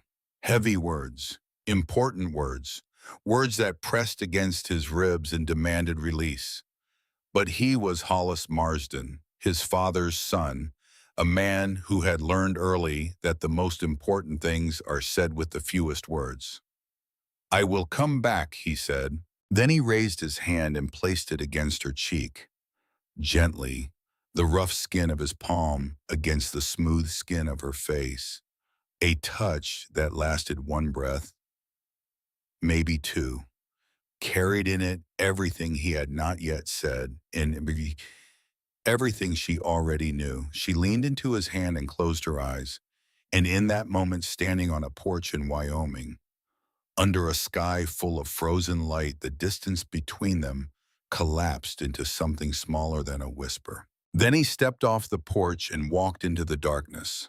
From the window, Tobias watched. The ache in his chest was sharp and specific, like a thorn lodged between ribs. Not jealousy. He did not have the capacity for jealousy when it came to his brothers. What he felt was the particular pain of a man watching the world rearrange itself around him. Understanding the shape of his life was changing, and he needed to find a new place to stand. Jasper appeared beside him, quiet as always. "We are family," Jasper said softly. "Whatever happens, we figure it out together." Tobias nodded. He did not trust his voice. Hollis had been gone 2 days when Vance struck his hardest blow. 20 head of Marsden cattle were driven through a deliberately cut fence line. Not wandering this time. Herded. Pushed by riders into Vance's grazing land. A claim of trespass. A pretext for seizure. Tobias was saddling his horse before Jasper could finish the sentence. 20 armed men, Jasper said, blocking the barn door. 2 of us. The arithmetic is not favorable, brother. I hate arithmetic. Mariah walked into the barn carrying the ledger book. She opened it to the page where she had recorded in her careful school teacher's hand the identification number, brand mark, and physical description of every animal on the Marsden Ranch. The Marsden brand is on every one of those cattle, she said. I documented them last week when I was helping Jasper reconcile the inventory. We have written proof of ownership that predates any claim of trespass. Jasper looked at her. He looked at the ledger. He looked at the entries, precise and complete, better records than he himself had ever kept. And he said for the first time the words he had not known he needed to say, I am glad you are here. Mariah and Jasper rode to town together. They presented the ledger to Sheriff Tate. The old lawman read the entries and sighed the sigh of a man who understood the time for looking the other way had passed. He rode to Vance's ranch. He demanded the return of the cattle. Vance returned them. But the smile on Vance's face as the sheriff led the cattle away was the coldest thing Jasper had ever seen. Colder than the blizzard, colder than the bullet. The smile of a man who is playing a longer game and does not mind losing a pawn. He is planning something bigger, Jasper told Mariah on the ride home. The fence, the well, the cattle, these are distractions. The real attack will come from a direction we are not watching. Hollis returned on the 8th day. He rode into the yard at dusk, his horse lathered and blowing his face gaunt from days of hard travel and freezing conditions. His coat was stiff with ice, his hands were cracked and bleeding from the cold. But in the leather satchel across his saddle were certified copies of every original land record from the county clerk's office in Cheyenne. And he brought news. The old territorial judge, the one Vance had bought, had been removed from the bench 3 months prior, investigated for corruption, replaced by a man named Judge Theodore Bramwell, a former Union cavalry officer with a reputation for incorruptibility that had followed him from the war through 20 years of frontier jurisprudence, a man who had in the same week sentenced a horse thief to hang and sent a state senator to prison. Vance cannot buy this one, Hollis said. Mariah spread the original documents beside Vance's forgeries on the table. She worked through the night cross-referencing signatures and dates and notary stamps while Jasper sat beside her recording every discrepancy in a separate ledger. By dawn, the evidence was irrefutable. At least 6 signatures on Vance's documents were forged. 7 families had been victimized. The Marsden land was on the list. That evening, after the brothers had eaten and the fire had burned low, Mariah carried 2 cups of coffee to the porch where Hollis sat alone. He had not stopped moving since his return, checking cattle, repairing fence, hauling water, as if 8 days of absence had created a debt that could only be repaid with labor. But now he sat with his elbows on his knees and his head bowed, and the exhaustion came off him in waves. Mariah placed the coffee in his hands. He wrapped his cracked fingers around the cup and held it without drinking, absorbing the warmth. 8 days, she said softly. I counted every one. So did I. He raised his head and looked at her. For the first time in my life, I had a reason to count the days. The silence between them was the silence of a conversation that does not need words. Everything essential had already been said in the touch on the porch before he left, in the counting of days, in the way 2 people can look at each other across a table or a room or a porch in the Wyoming winter and know with the certainty that requires no proof and tolerates no doubt that they have chosen each other. When this is over, Hollis said, I want to talk about us. I will listen, Mariah said. Inside the cabin, Tobias sat by the stove and stared at the flames. Jasper placed a hand on his shoulder. No words. 3 brothers. 30 years together. Some things do not need language. The next morning, the complaint was filed. a formal petition to Judge Theodore Bramwell on behalf of 7 families in the Whitestone Valley, alleging systematic fraud and forgery of land ownership documents by Roderick Vance. Wendell Craddock signed in a trembling hand. Hattie Pembridge persuaded 2 more families.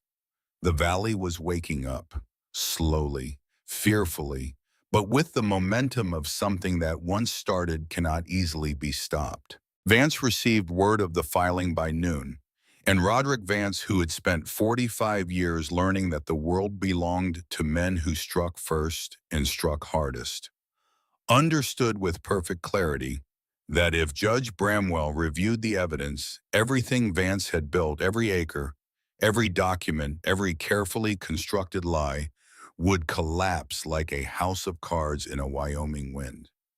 He was not going to let that happen. The night before the hearing, while the Marsden brothers slept, and Mariah Brennan dreamed of a courtroom where truth still meant something, a man on horseback rode to the Marsden barn carrying a can of kerosene and a box of matches. He did his work quickly and quietly and rode away into the dark without looking back.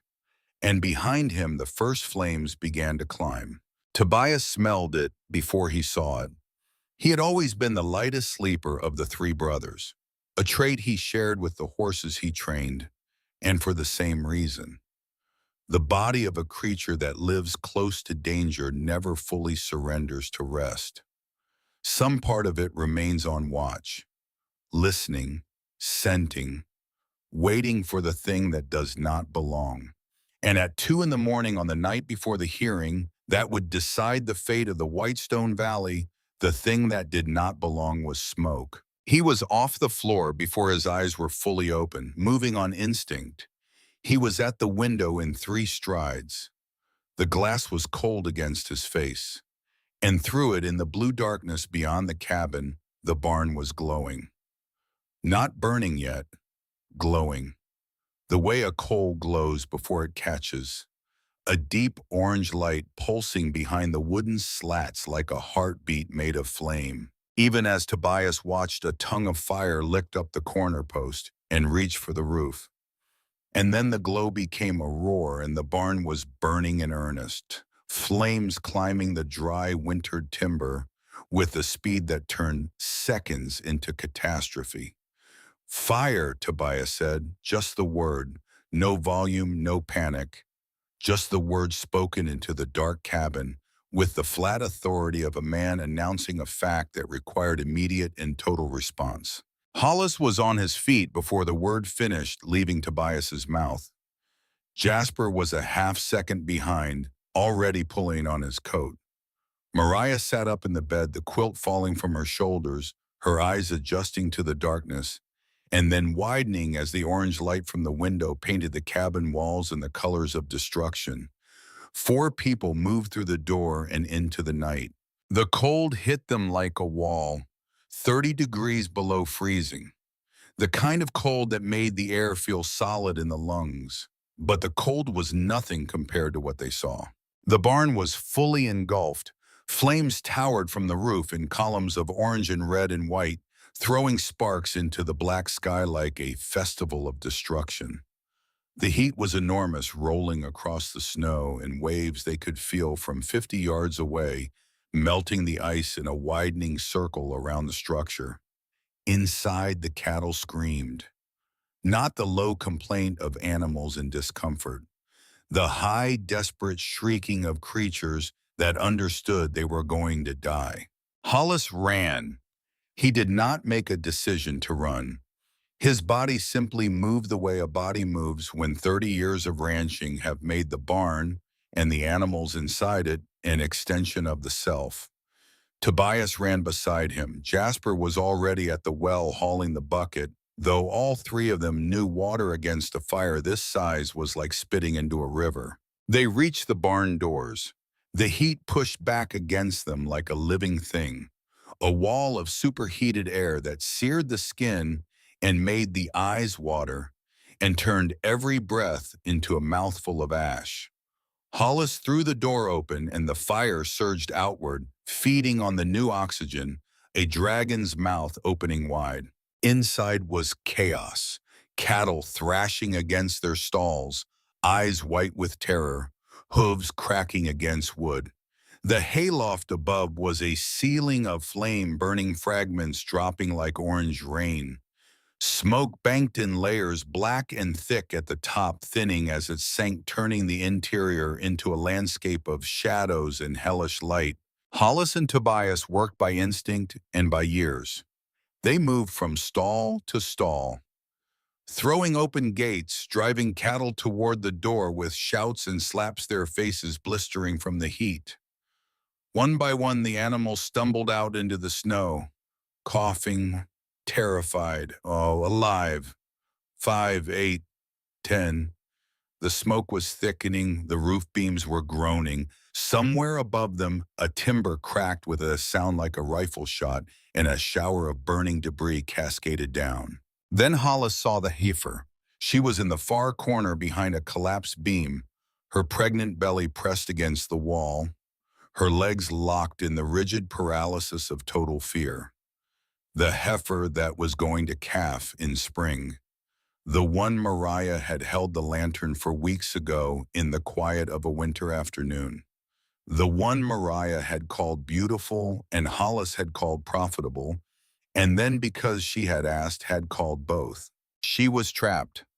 The beam had fallen across the stall entrance, burning at both ends, and the heifer stood behind it in a pocket of diminishing air, and there was no way to reach her without going through fire. Hollis calculated. The beam was too heavy to lift. The stall wall was too solid to break.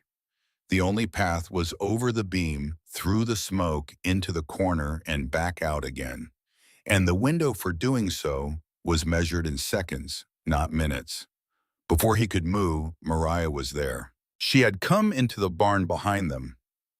No one had told her to. No one had asked. She had simply followed because that was who Mariah Brennan was. A woman who had walked 3 miles through a blizzard rather than stand still and die. And she was not going to stand in the snow and watch while the animal she had named Beautiful burned alive. She was over the fallen beam before Hollis could shout her name. Small enough to duck under the lowest flames, quick enough to move through the gap before the fire closed it. She was in the corner with the heifer, her hands on the animal's face, pulling, coaxing, trying to force 1,200 pounds of terrified pregnant cow to move. Hollis shouted her name then, the first time he had ever raised his voice to her, the first time perhaps he had ever raised his voice at all, because Hollis Marsden controlled everything. His temper, his words, his fear, and the sound of his own voice breaking was a sound he did not recognize. He shouted her name and it disappeared into the roar of the fire like a pebble dropped into the ocean. Tobias did not shout. Tobias moved. He was over the beam in one stride, boots landing on burning wood, the soles melting under him, and he was beside Mariah. And together they pushed and pulled and forced the heifer to move.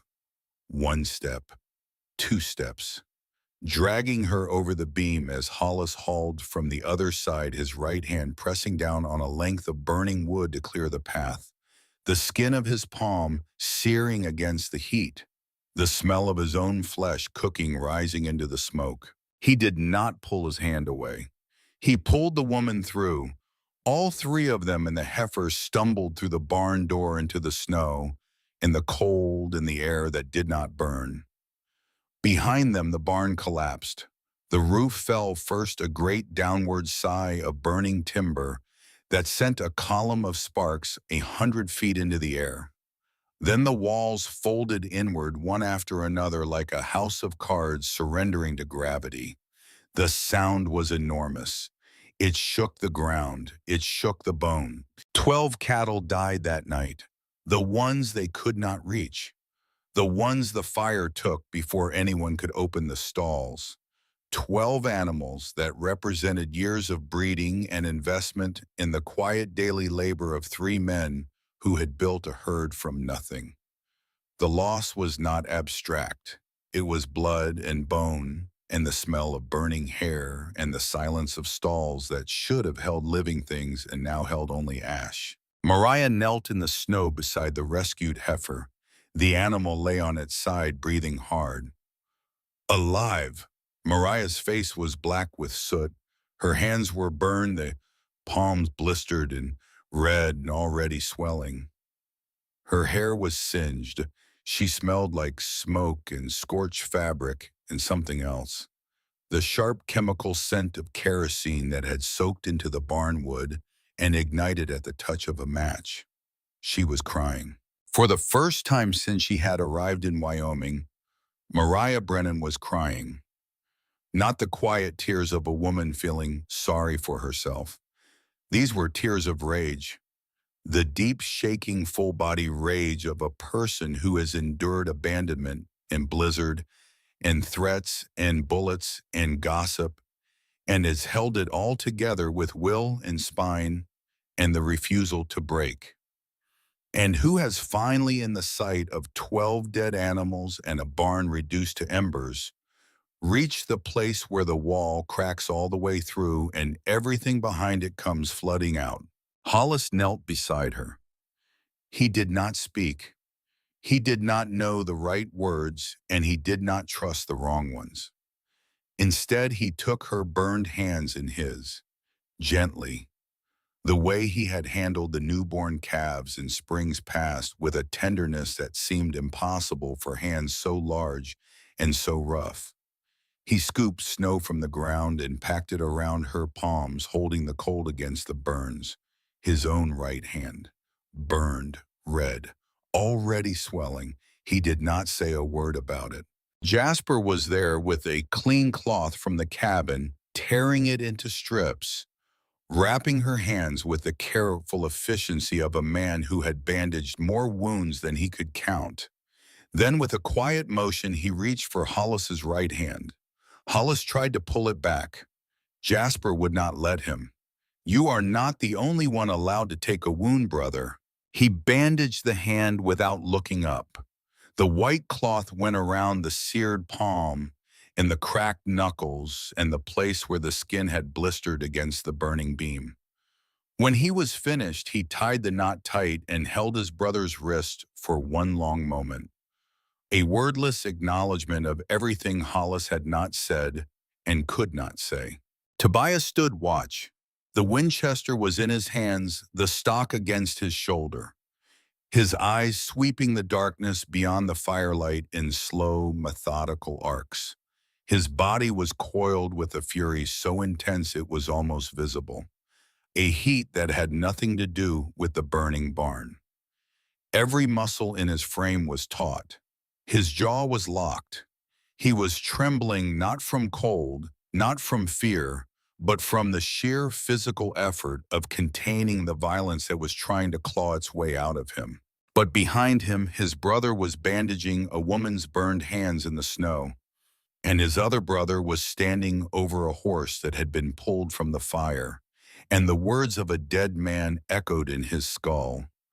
"Dig wells, not graves." Tobias Marsden stood in the snow with the fire at his back and the darkness before him, and he did not ride. "We do not stop," Mariah said. Her voice was scraped raw by smoke and tears and the effort of speaking through clenched teeth. "The hearing is tomorrow. We go." Jasper nodded. His face, lit by the dying fire, was carved from shadow and determination.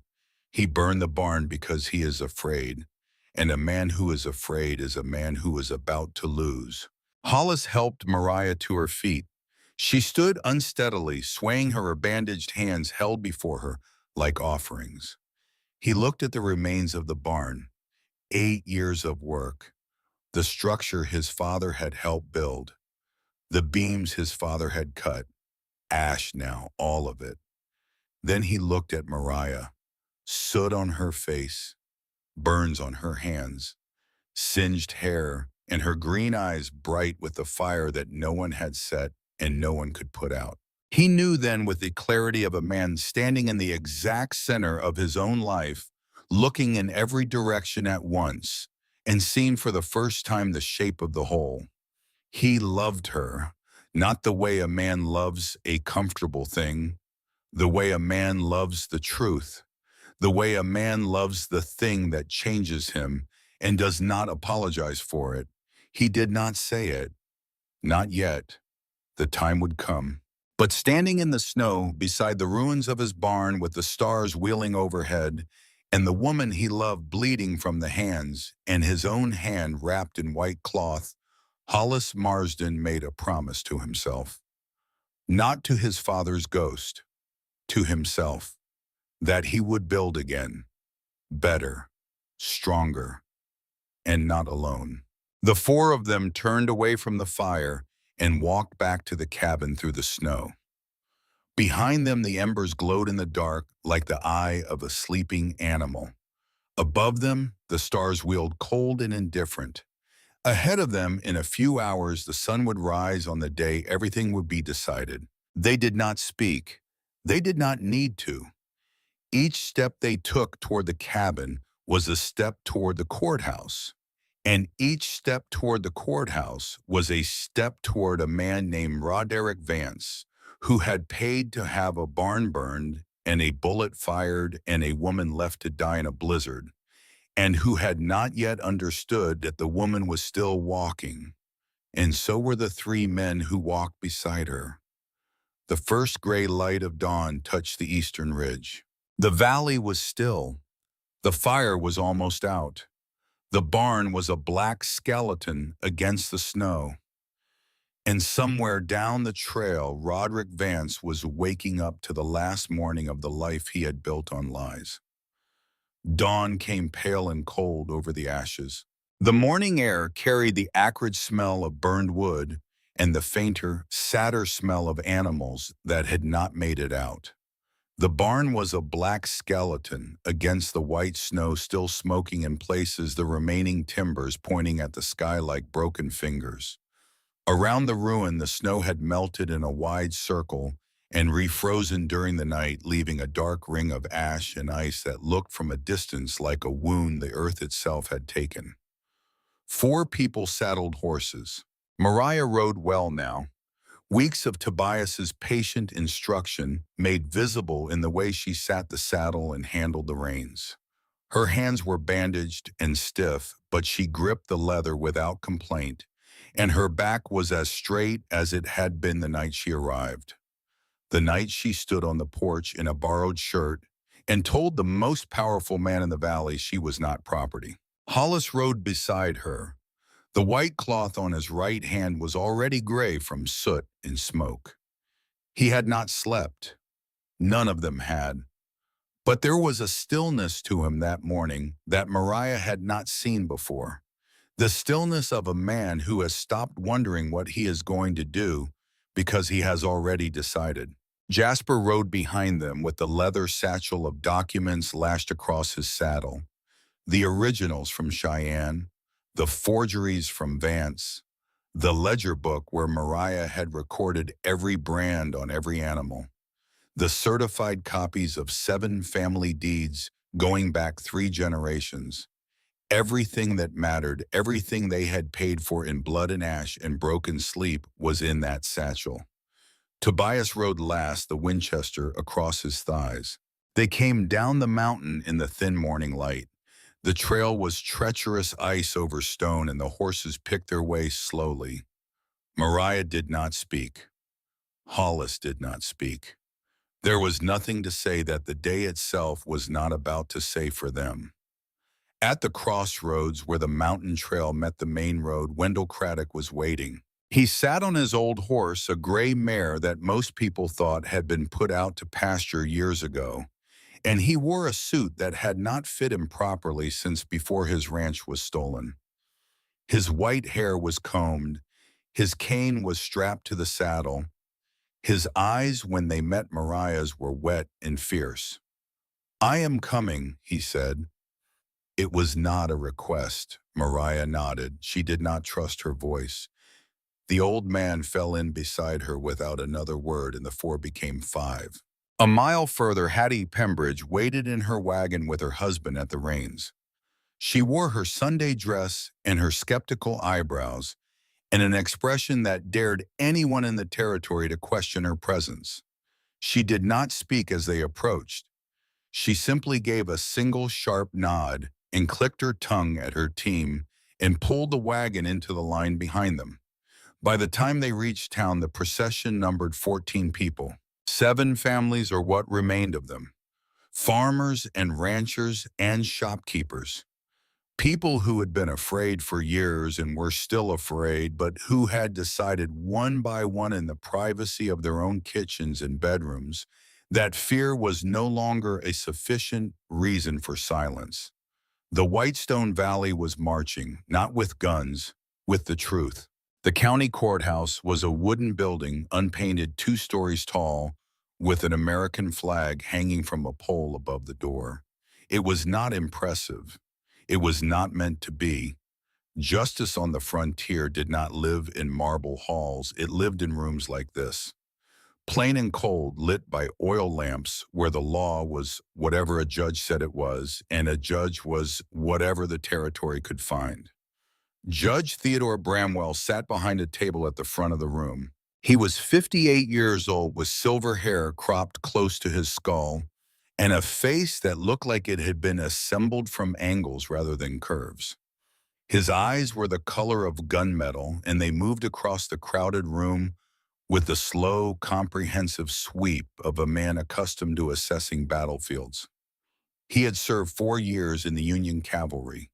He had seen men die at Antietam and Gettysburg and Cold Harbor. He had spent the 2 decades since the war trying to build in the territories the kind of justice the war had been fought to protect. He feared nothing that could walk through a courtroom door, and everyone in the room knew it. Roderick Vance sat to the right behind a table of his own. His lawyer had come from Cheyenne, a man named Greer, in an expensive suit with a watch chain across his vest, and the practiced confidence of someone who had won more cases by reputation than by evidence. Vance himself was dressed well, composed, his face arranged in the expression of a man who has been unjustly accused and is waiting patiently for the confusion to be cleared up. But there was a faint dark smudge along the cuff of his right sleeve, the kind of smudge a man might miss if he had washed in a hurry. The kind of smudge that comes from handling a kerosene can in the dark. Mariah saw it. She did not point it out. She let it sit there. A small black mark on a white cuff, visible to anyone in the room with eyes to see. The room was packed. Every chair was taken. People stood along the walls and crowded the doorway. The air smelled of wet wool and tobacco, and the particular tension that fills a room when everyone in it understands that what happens in the next hour will determine the shape of their lives for years to come. Mariah stood. She was not a lawyer. She was not a landowner. She was not by any technical measure a resident of the Wyoming territory. She was 22 years old. She was a schoolteacher's orphan from Boston who had sold her dead mother's wedding ring to buy a ticket to a place she had never seen on the promise of a man she had never met, and had arrived to find the promise broken and the man a liar. She was wearing a mended dress. Her hands were wrapped in white bandages that had begun to spot through with brown where the burns wept beneath them. Her hair still smelled faintly of smoke from the barn that had been burned to destroy the people standing behind her. When she spoke, the courtroom went silent. She began with the documents. She placed the original land records from the Cheyenne clerk's office on the judge's table, and beside them she placed the transfer papers Vance had filed claiming ownership of 7 properties along Whitestone Creek. She pointed to the first signature, then the second, then the third. "A person signing their own name writes from muscle memory," she said. Her voice was steady, clear, carrying to every corner of the room without effort. The hand moves automatically. The pressure is consistent. The rhythm is natural. These signatures were not written by the people whose names they bear. They were copied stroke by stroke, letter by letter, by someone looking at a sample and trying to reproduce it. She moved her bandaged finger along the curve of a forged letter. You can see the hesitation here where the pen paused before a curve. Here where the pressure changes mid-letter because the copyist was thinking about the shape rather than feeling it. Here where the spacing between letters is uniform in a way natural handwriting never is. She moved through the documents one by one. 6 signatures, 7 affected families, each forgery detailed with the precision of a woman who had spent her childhood in a schoolhouse, watching her father dissect language and logic, and who had inherited from him not only the skill, but the unshakable belief that truth properly presented is the most powerful force in any room. Greer rose to object. He was a tall man with a voice trained to fill courtrooms, and he used it now with the casual authority of someone who had never questioned his own right to speak. Your Honor, this woman has no legal standing. She is not a certified expert. She is not a property owner. She is not even a recognized resident of this territory. Her testimony is the speculation of an untrained amateur and should be struck from the record. Judge Bramwell looked at the lawyer. He did not speak immediately. He let the silence do its work. The silence of a man who had heard 10,000 objections and was no longer impressed by volume or vocabulary. Evidence does not require legal standing, Mr. Greer, Bramwell said. It requires truth. The documents before me are clear. The comparison is clear. And if you have evidence that contradicts what I am seeing with my own eyes, Mr. Greer, I invite you to present it. Otherwise, sit down. Greer sat. Jericho Meade was called next. He walked to the front of the room with the gait of a man approaching a gallows, which in a sense he was. Everything he was about to say would end his life as he had known it. The protection of Vance, the salary, the only home he had occupied for 20 years. He was about to burn it all down with his own words. And the hand that rested on the table as he stood before the judge was shaking badly enough that the people in the front row could see it. He told them everything: the forged documents, the corrupt accountant in Cheyenne, the plan to present false ownership claims when the railroad arrived and use the territorial courts to legitimize theft on a scale that would have displaced every homesteader in the valley. He told them about the old judge who had been in Vance's pocket and the campaign contributions that had kept him there. He told them about the nights he could not sleep, lying in his bunk at Vance's ranch, staring at the ceiling, feeling the weight of every fraudulent paper he had helped file pressing down on his chest like stones. He saved my life when I was 18 years old, Jericho said. Pulled me out of the Whitestone when the spring runoff took me under. I have spent 20 years trying to repay that debt. But a debt of gratitude is not a deed of ownership. He saved my body. He does not own my soul. The room was still. No coughing, no shuffling, no whispered conversations. The stillness of people hearing a truth they had suspected but never dared confirm. Then Wendell Craddock stood. He stood slowly, the way old men stand, with effort and with the accumulated dignity of 7 decades of surviving on a piece of earth that tried its best to kill him every winter. He leaned on his cane and he faced the courtroom, and his voice when it came was the sound of gravel rolling downhill, rough and unstoppable. 10 years ago, Roderick Vance took my ranch, the same method this young lady just described. Papers I never signed, transfers I never agreed to. One morning I owned 200 acres in the house my grandfather built. The next morning I owned nothing. I went to the judge. The judge told me the papers were in order. I went to the sheriff. The sheriff told me to hire a lawyer. I could not afford a lawyer. I could not afford anything. I moved into a one-room cabin at the edge of the valley, and I have been there ever since, watching the man who stole my land get richer every year." He paused. His eyes found Mariah standing at the front of the room with her bandaged hands and her smoke-scented hair. "I was too old and too scared to say a word. For 10 years I kept my mouth shut because keeping quiet was easier than fighting.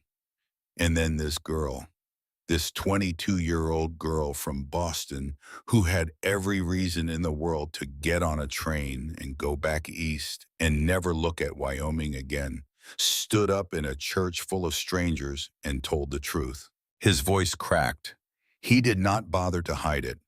If she can do that, then a 72-year-old man who has nothing left to lose can certainly stand up in a courtroom and do the same. He sat down. The silence that followed Wendell Craddock's words was the deepest silence the Whitestone Courthouse had ever contained. It was the silence of a community looking at itself in a mirror and recognizing perhaps for the first time both the cowardice it had lived with and the courage it was capable of. Vance broke it. He rose from his chair with the sudden violence of a man who had been listening to the foundations of his empire crack and could no longer contain the fury of a life built on sand. "This is a farce," he shouted. His voice filled the courtroom, bouncing off the wooden walls. "I built this valley, every road, every fence, every water system. I brought commerce to this territory when the rest of you were scratching in the dirt. And now you sit here and listen to a Boston woman and a disloyal servant and a drunk old man, and you tell me I am the criminal." Judge Bramwell's hand came down on the table. Not the gavel, his hand, open-palmed, flat. A sound like a gunshot that stopped Vance mid-sentence. "You did not build this valley, Mr. Vance. You did not lay the roads. You did not dig the wells. The men and women in this room did those things on land they homesteaded and improved with their own hands and their own sweat.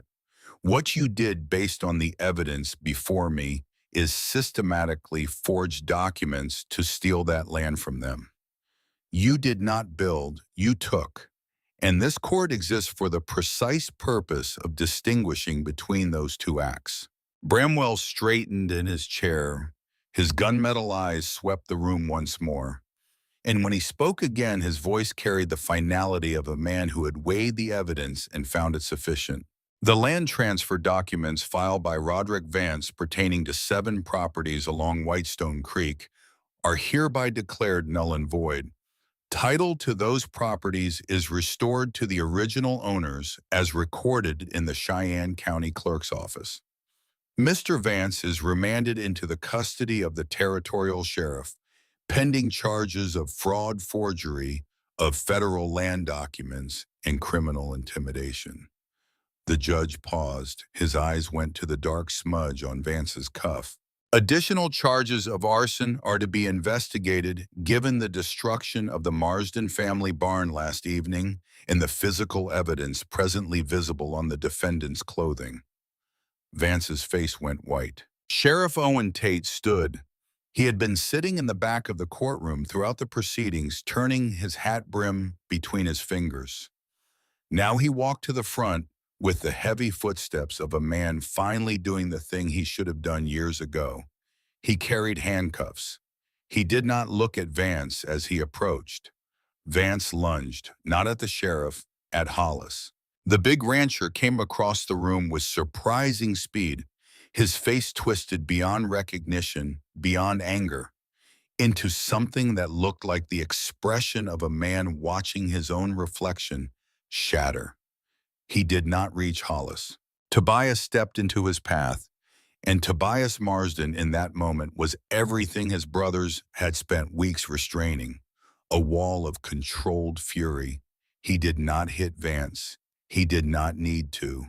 He simply stood there, 6 feet 6 inches, 240 pounds, every muscle engaged, every fiber of his being communicating with perfect clarity the message that the next step Vance took would be his last voluntary movement of the day. Vance stopped. And Hollis stepped forward, not around Tobias, beside him. He moved until he was close enough to Vance that only the two of them could hear what he said. Close enough to see the broken capillaries in Vance's cheeks and the wild white showing around his irises, the sweat beading along his receding hairline. Close enough to smell the expensive cologne and the sour undercurrent of fear. Hollis spoke quietly. He always spoke quietly. It was the quietness that made people listen. You left her in a blizzard to die. You burned our barn. You shot through our window. You poisoned our well and cut our fences and tried to steal our land with forged papers and a bought judge. He paused. And you still lost. You lost to a woman you called unsuitable and 3 men you thought you could run off their own land. Remember that. In whatever cell they put you in, on whatever night you cannot sleep, remember that you had every advantage, and you still lost. He waited until Vance's eyes met his.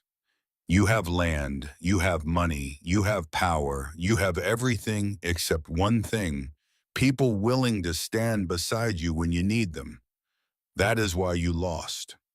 The sheriff put the handcuffs on. The click of the steel was the loudest sound in the room. Vance was led through the door and out into the winter sunlight. The door closed behind him, and the Whitestone Valley took its first full breath in a decade. Outside the courthouse, the light was blinding. Sun on snow, white and clean, the kind of brightness that makes the eyes water and the world look newly made. Mariah stood on the top step with the 3 Marsden brothers behind her and the people of the valley gathered below. And for a long moment, no one spoke because some moments are too large for language. Then Wendell Craddock climbed the steps slowly, one at a time, his cane tapping on the wood. He reached Mariah and took her bandaged hand in both of his. Carefully, the way you hold something that has been damaged and is therefore precious. Your father would be proud, he said. Mariah smiled. Her eyes were wet, but she did not cry. She had cried in the snow beside the burning barn, and that had been necessary, and now it was done. What she felt standing on the courthouse steps in the winter sunlight was not sadness. It was the strange, enormous, almost unbearable lightness of a debt that has been paid and a wrong that has been righted and a life that against every expectation and every odd has found its footing. That evening in the cabin that still smelled faintly of smoke from the barn fire, Hollis asked Jasper and Tobias to give him a moment alone with Mariah on the porch. His brothers understood without needing to be told. Tobias even tried to look uninterested by stoking the stove for too long, and Jasper gave Hollis a glance that might, on a less guarded man, have been called finally. They withdrew to the back of the cabin without a word. The night was cold and clear. Stars wheeled overhead in their cold, ancient patterns. The barn ruins still glowed faintly red at the edges like coals refusing to go out. The air smelled of pine and snow, and the long, slow exhale of a winter that was finally beginning to consider letting go. Hollis carried a small pine box under his arm. He had carved it himself years ago to hold the only thing of his mother's that had survived her. He set it on the railing of the porch and opened the lid. Inside, resting on a fold of worn cloth, was a gold ring, thin, simple. The gold slightly dulled with age, the way gold dulls when it has been worn and loved and passed through hands that valued it not for its beauty, but for what it meant. This was my mother's, Hollis said. His voice was the voice Mariah had come to know over weeks of quiet evenings and carved wooden spoons and silences that said more than words. Pa kept it from the day she died. For 8 years it has sat in this box. I never knew why I kept it. I think part of me always knew that someday I would need it. He looked at her.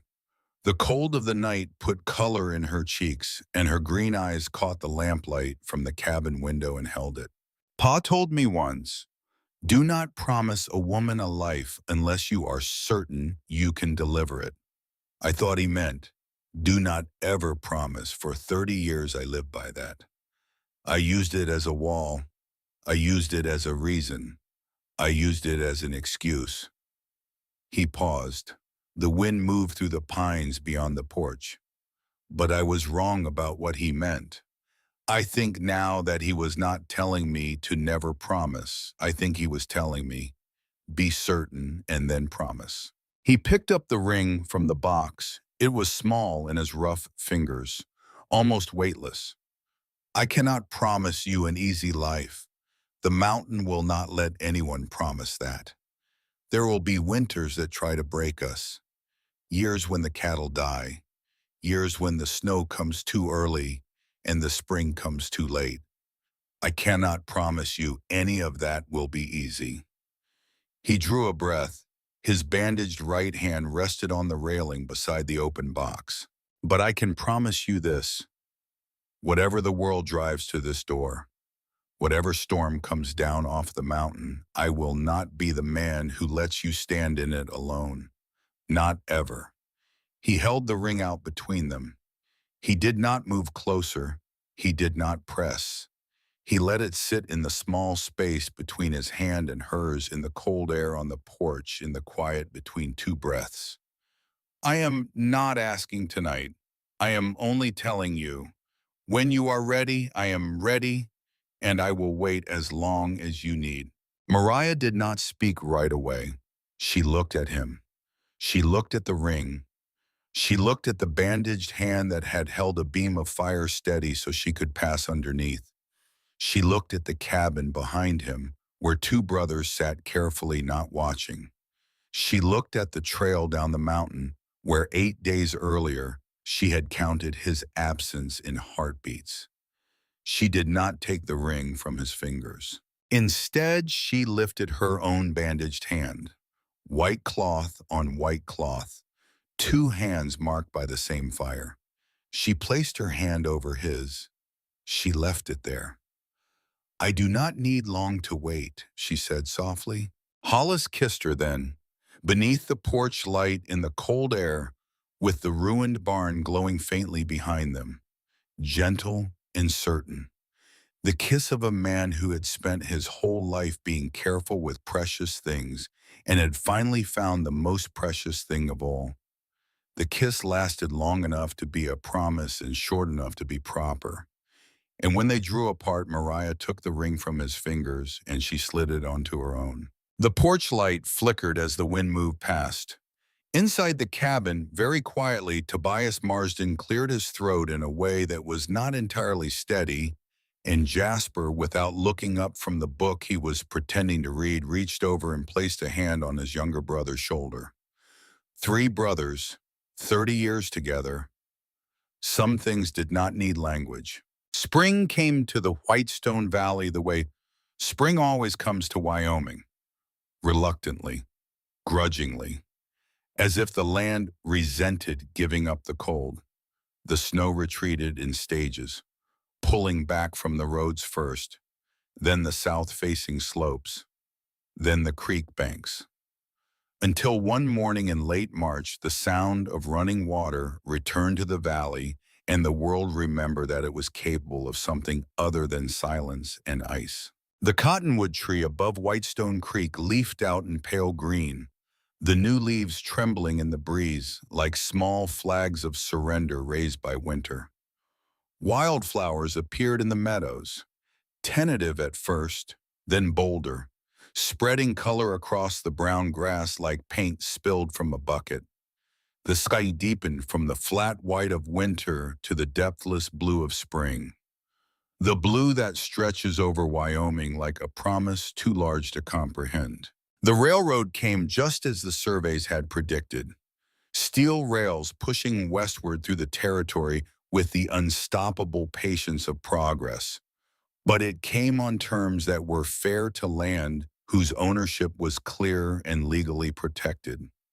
Judge Bramwell himself rode out to the valley to oversee the easements and made it his personal business to ensure that the homesteaders of Whitestone Creek receive fair value for any rights of way granted to the Union Pacific. Vance sat in the territorial prison in Cheyenne awaiting trial on federal charges.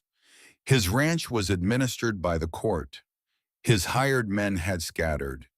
His name, which had once been spoken with the deference reserved for a power, was now spoken with the particular contempt that communities reserve for those who betray their trust.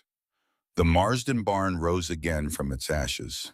The new structure was larger than the old, and it was built not by three brothers alone, but by the neighbors who had found their courage in a courtroom and had decided that courage once found should be put to use. Hattie Pembridge organized the work crews with military precision and fed them with the grudging generosity of a woman who would rather die than admit she cared. She was at the cabin every Saturday with peas and stew and a stern expression that warned anyone foolish enough to thank her against making it a habit. Wendell Craddock could not swing a hammer, but he sat on a stool beside the construction and supervised with the authority of a man who had been building barns since before most of the workers were born. He sent 2 calves to the Marsden Ranch as the frame went up. When Hollis tried to refuse them, Wendell fixed him with a stare that could have bent iron. "I am paying a debt," the old man said, "and you will let me." The heifer that Mariah had saved from the fire delivered a healthy calf in the new barn on a warm morning in May. Tobias, who had been present for the birth, carried the wet and wobbling animal to the stall door to show Mariah, who stood in the sunlight, with her hair loose and her sleeves rolled up, and a look on her face that Tobias would remember for the rest of his life. "Stubborn," Tobias said, setting the calf on its feet. "I am naming her Stubborn, because she is just like you, too hard-headed to die." Mariah punched his shoulder. Tobias laughed. Hollis, leaning against the barn door with his arms folded, shook his head slowly in the way that meant he was amused but would not admit it under torture. Jasper, walking past with a feed bucket, pretended he had not seen or heard any of it. But the corner of his mouth twitched in a way that all 3 of his family members recognized as the Jasper Marsden equivalent of falling on the floor laughing. Mariah took over the ranch ledgers. Jasper relinquished them without protest, which astonished Hollis, who had expected a negotiation lasting several days. Jasper simply handed over the books and the pencils and the receipts and said, "You are better at this than I am," and walked out to check the fence line. And that was the end of it. In the afternoons, when the day's work was done and the sun hung low and golden over the valley, Mariah walked to the cottonwood tree by the creek and sat in the grass with the children of the neighboring families gathered around her. She taught them to read. She taught them numbers and letters and the names of the states and the principles of basic arithmetic using a slate and chalk and the patient, meticulous method her father had used in his classroom in Boston.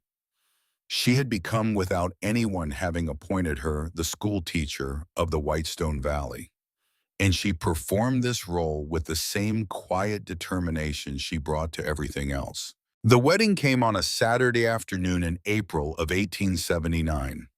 Beneath the cottonwood tree by the creek, the valley gathered. Mariah wore her mother's blue dress. It had been mended so many times that the stitching told its own story. A history of care and repair written in thread, each patch a chapter. The ivory silk dress she had packed in her carpet bag from Boston, the dress she had intended to wear on her wedding day, had been destroyed in the barn fire. She did not miss it. That dress had belonged to a woman who no longer existed. The woman who wore the blue dress standing under the cottonwood tree with spring light in her golden hair and green fear in her eyes was someone new. Someone built from blizzard and flame and the stubborn refusal to be less than she was. Hollis stood beneath the tree in a new shirt that Jasper had insisted he wear and that he pulled at with the discomfort of a man unaccustomed to clothing that had not been softened by years of labor. His amber eyes were warm, warmer than Mariah had ever seen them, warm the way embers are warm after the fire is burned down to its essence. All fury spent, only heat remaining. Jasper stood to Hollis's right. His face wore an expression Mariah would have called serenity if she had ever imagined that word applying to Jasper Marsden.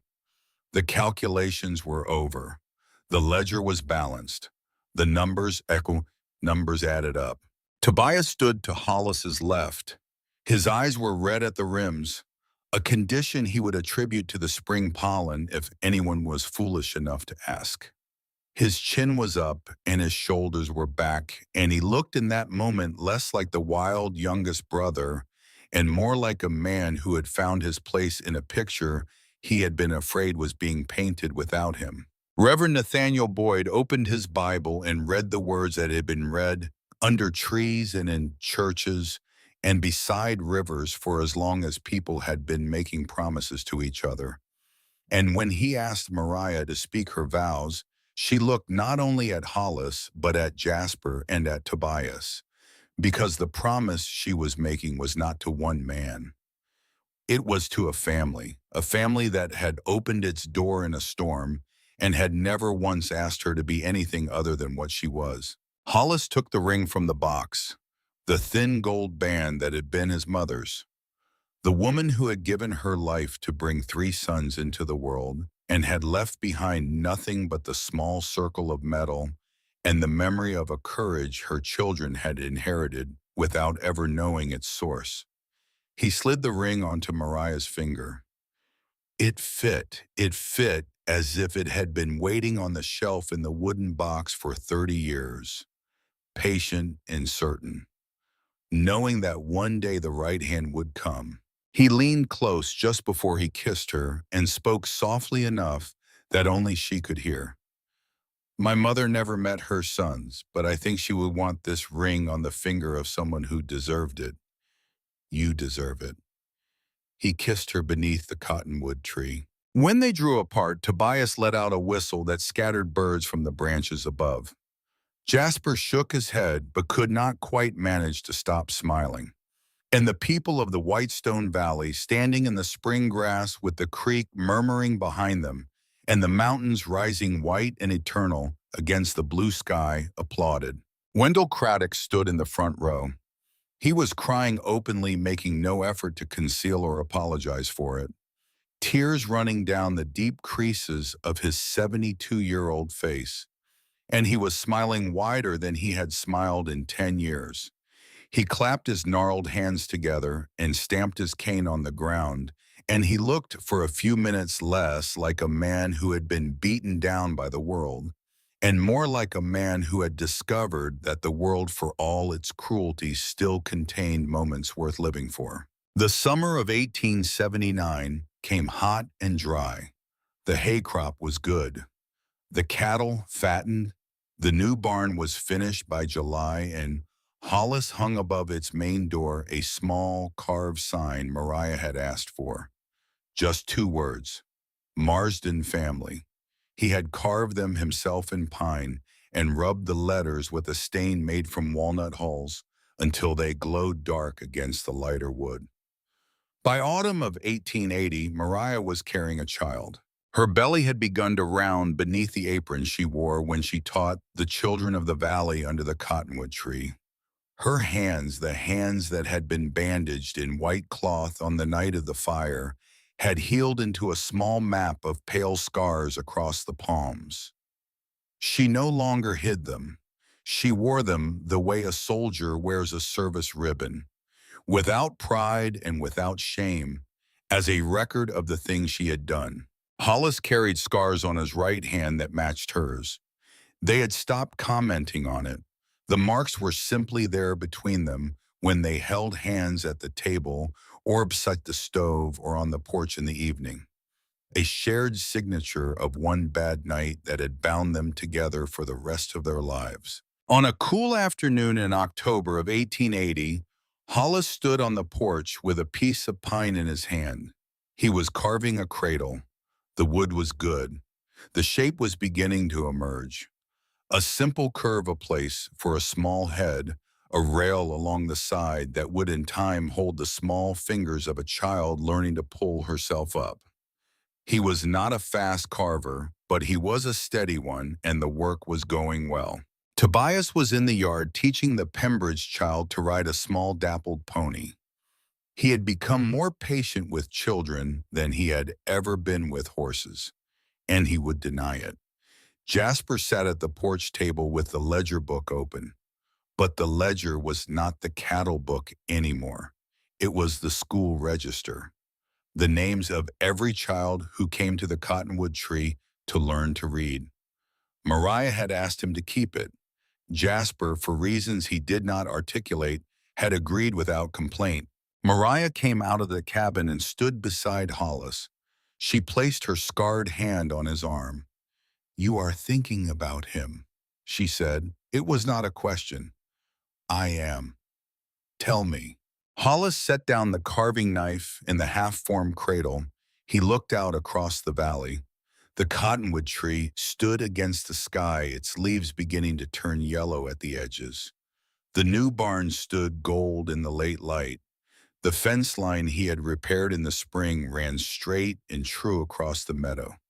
Beyond it, the mountains, white at the peaks, gray at the shoulders, watching everything, indifferent to everything. His father's mountains. "I think I understood him wrong," Hollis said. "For a long time." Mariah waited.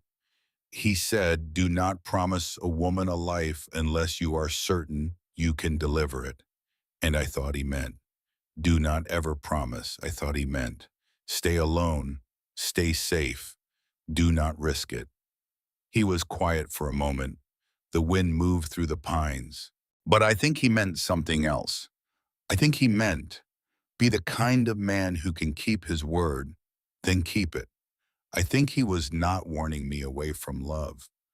I think he was warning me toward becoming the kind of man worthy of giving it." Mariah's hand tightened on his arm. "Did you ever tell him you wanted that when he was alive?" Hollis shook his head. "I was 22 when he died. I was still afraid of him. I was still measuring myself against him. I did not understand yet that he had been measuring himself against the same thing, the man he wanted to be against the man he was. I did not know that until I had to do it myself." He turned and looked at her. The setting sun was in her hair, and her green eyes were steady, and her hand lay warm on his arm. "I think he would have liked you." She smiled. "I think I would have liked him." She stood beside him and watched the valley with him. Tobias's voice carried from the yard calling instructions to the small rider. Jasper turned a page in the schoolhouse ledger with the careful attention he had once given to cattle counts, and the wind moved across the meadow, gentle as a hand passing over a child's hair. That evening in the cabin that smelled of pine and wood smoke, and the slow sweetness of bread cooling on a rack, the four of them sat around the table. As they had sat on the first night Mariah had come through the door 22 months earlier. But everything was different. Mariah was mending a small white gown, the kind of gown a child wears for a baptism. Her belly rounded against the edge of the table, and she rested one hand on it absently while she worked. Hollis was carving the cradle, curling thin shavings to the floor. Each pass of the knife taking a little more wood away, leaving a little more shape. Jasper was reading a book about land law. He would not admit to enjoying it. Tobias was on the floor with charcoal and brown paper. But he was no longer drawing fence lines. He was drawing a map of the valley, every road, every creek, every neighbor's homestead with the family's name carefully lettered beside each one. He wanted the child of Hollis and Mariah, when she was old enough to understand, to know the shape of the place she had been born into, to know who lived where, to know that this valley was a community, not just a piece of land. He had never been able to put words to that idea before, but he could draw it. Outside, the night was clear. The first frost of autumn rimed the grass. Somewhere up the slope, a single coyote called and was answered by another. The mountains stood in their old positions. The stars came out one by one. Hollis paused in his carving. He looked across the room at his wife, at his brothers, at the slow, steady life they had built out of nothing but the rule their father had left them, properly understood for the first time. He thought about a porch in summer dark, a pipe between his father's teeth, a voice telling him things he had only half heard. He thought about all the years he had spent thinking that voice was a wall, and about the night less than 2 years ago when a knock had come at his door and the wall had finally fallen. The storm of 1878 had brought Mariah Brennan to the door of the Marsden brothers' cabin at the edge of the world.